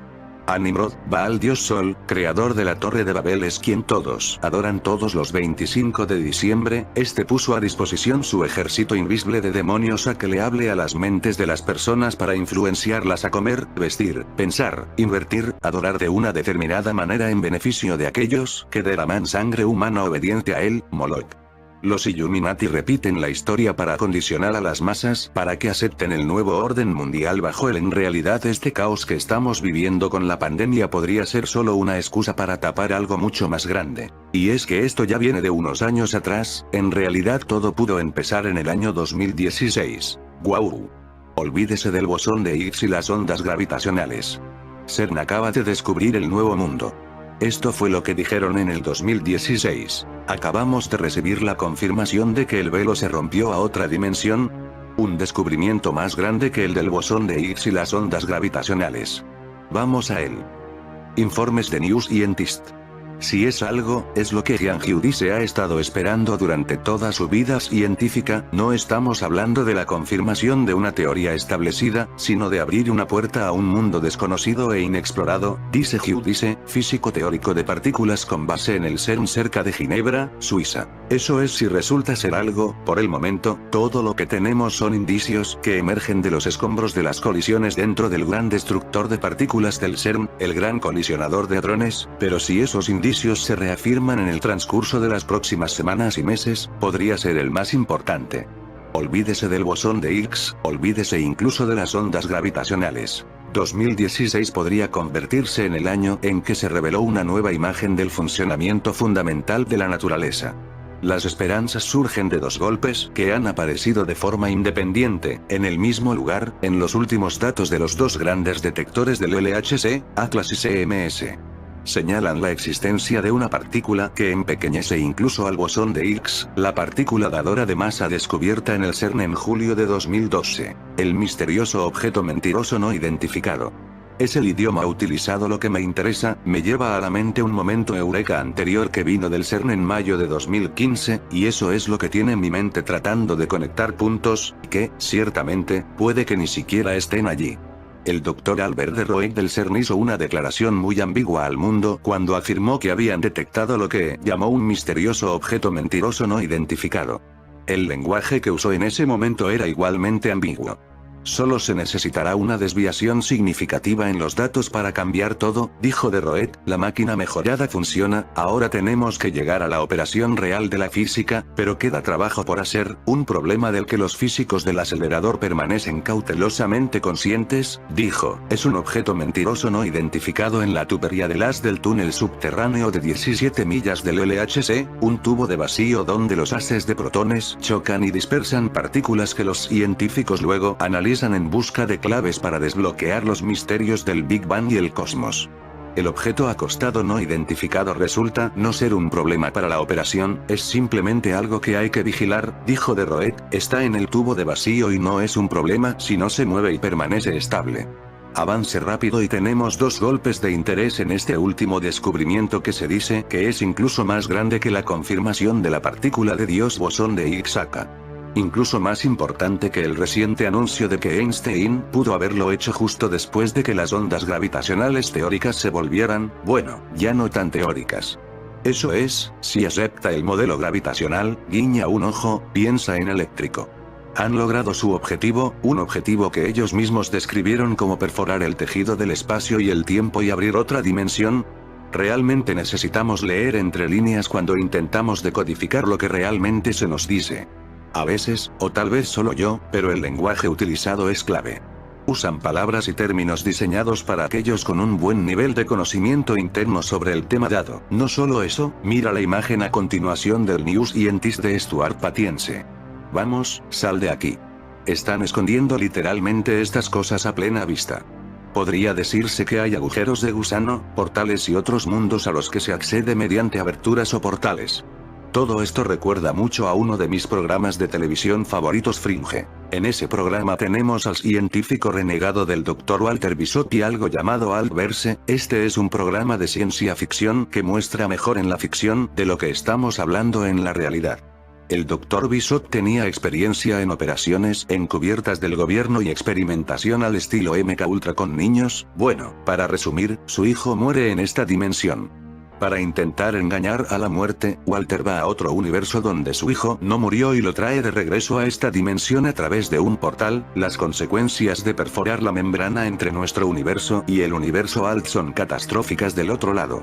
Parece muy lejos estar hablando de un programa de televisión que describe mejor de lo que estamos hablando, sin embargo, esta es una buena física cuántica del mundo real. Esto está utilizando algo llamado teoría de muchos mundos. En el modelo de muchos mundos, por cada acción o decisión que tomamos, se crea un verso alternativo completamente nuevo donde tomamos la otra opción. Esto es macro en cuanto a lo que hacen las partículas a nivel micro o subatómico. Una partícula puede estar en muchos estados o versos a la vez. Imagínate esto, estás jugando a los dardos. Cada vez que tiras. Túnel cuántico. La tunelización cuántica es un término del que habrá oído hablar y al que debe acostumbrarse. Al igual que en la computación cuántica del mundo real, donde los bits cuánticos, reemplazan los bits clásicos y los mejoran haciendo un túnel a través de un campo electromagnético 3D para alcanzar la respuesta más probable a cualquier pregunta que se le plantee. Túnel de electrones. Piense en el gusano y la manzana. Para llegar al otro lado, el gusano puede pasar por encima y bajar por el otro lado, o de manera mucho más eficiente, puede tomar prestado un túnel directamente, reduciendo el tiempo y la distancia. No los llaman agujeros de gusano en física teórica por nada. Y, críticamente, una partícula subatómica, es decir, un electrón giratorio en el caso de qubits, puede estar en muchos estados a la vez. Está literalmente aquí, allá y en todas partes. No lo observe. Oh, espera, suena familiar. ¿Qué fue lo que dijeron acerca de no mirar el misterioso objeto mentiroso no identificado? Solo decir. Anoche fui un invitado en la zona cero de Clyde Lewis en un programa titulado The Viral Veil en el que estábamos discutiendo el velo magnético, el escudo, alrededor del planeta y las rocas espaciales, etcétera que se nos presentan en este momento. Varias veces Clyde habla de perforar el velo, y ahora, no 12 horas después, estamos viendo una posible confirmación de que se ha roto otro velo. ¿Qué es lo que dicen? ¿Cómo es arriba, es abajo? Ventana a otro mundo. Y si esto se les fue de la mano, intentarían ocultarlo, pero ¿cómo lo haces? ¿Cómo impides que la gente mire y se mueva para descubrir que algo ya no está bien, que algo cambió y no nos habíamos enterado? Todo esto es solo una teoría, pero imagina por un momento que yo tengo razón, ¿qué no harías por tapar algo tan grande? Y sobre todo, ¿cómo impides que la humanidad lo pueda ver con sus propios ojos? Podemos quedarnos con Fringe y mirar el dispositivo de visualización utilizado por Walter para mirar el Alt-Verse, la ventana del mundo. El dispositivo proporciona una vista del universo paralelo al estirar la membrana entre los universos y capturar fotones errantes. Aquí es donde obtenemos la confusión de la realidad y la ficción, porque recientemente hubo noticias de un invento nuevo y revolucionario del profesor Santilli que muestra algo descrito como IT, entidades terrestres invisibles que no se pueden ver con el ojo humano, no tradicionales. Telescopios. Santilli usó una lente cóncava en contraposición a los telescopios convexos tradicionales de Galileo, y al conectar una cámara digital, pudo tomar imágenes de antimateria, materia oscura e incluso galaxias oscuras en el espacio. Sin embargo, para su sorpresa, estaba captando lo que él describe como entidades mucho más cercanas a casa. Hay muchas ideas y especulaciones en este artículo y en mi video, y es para estimular la conversación y hacer que todos veamos lo que realmente significa este anuncio.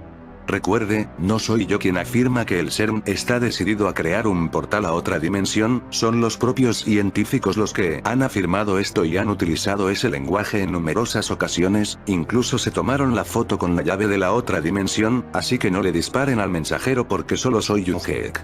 Jajaja.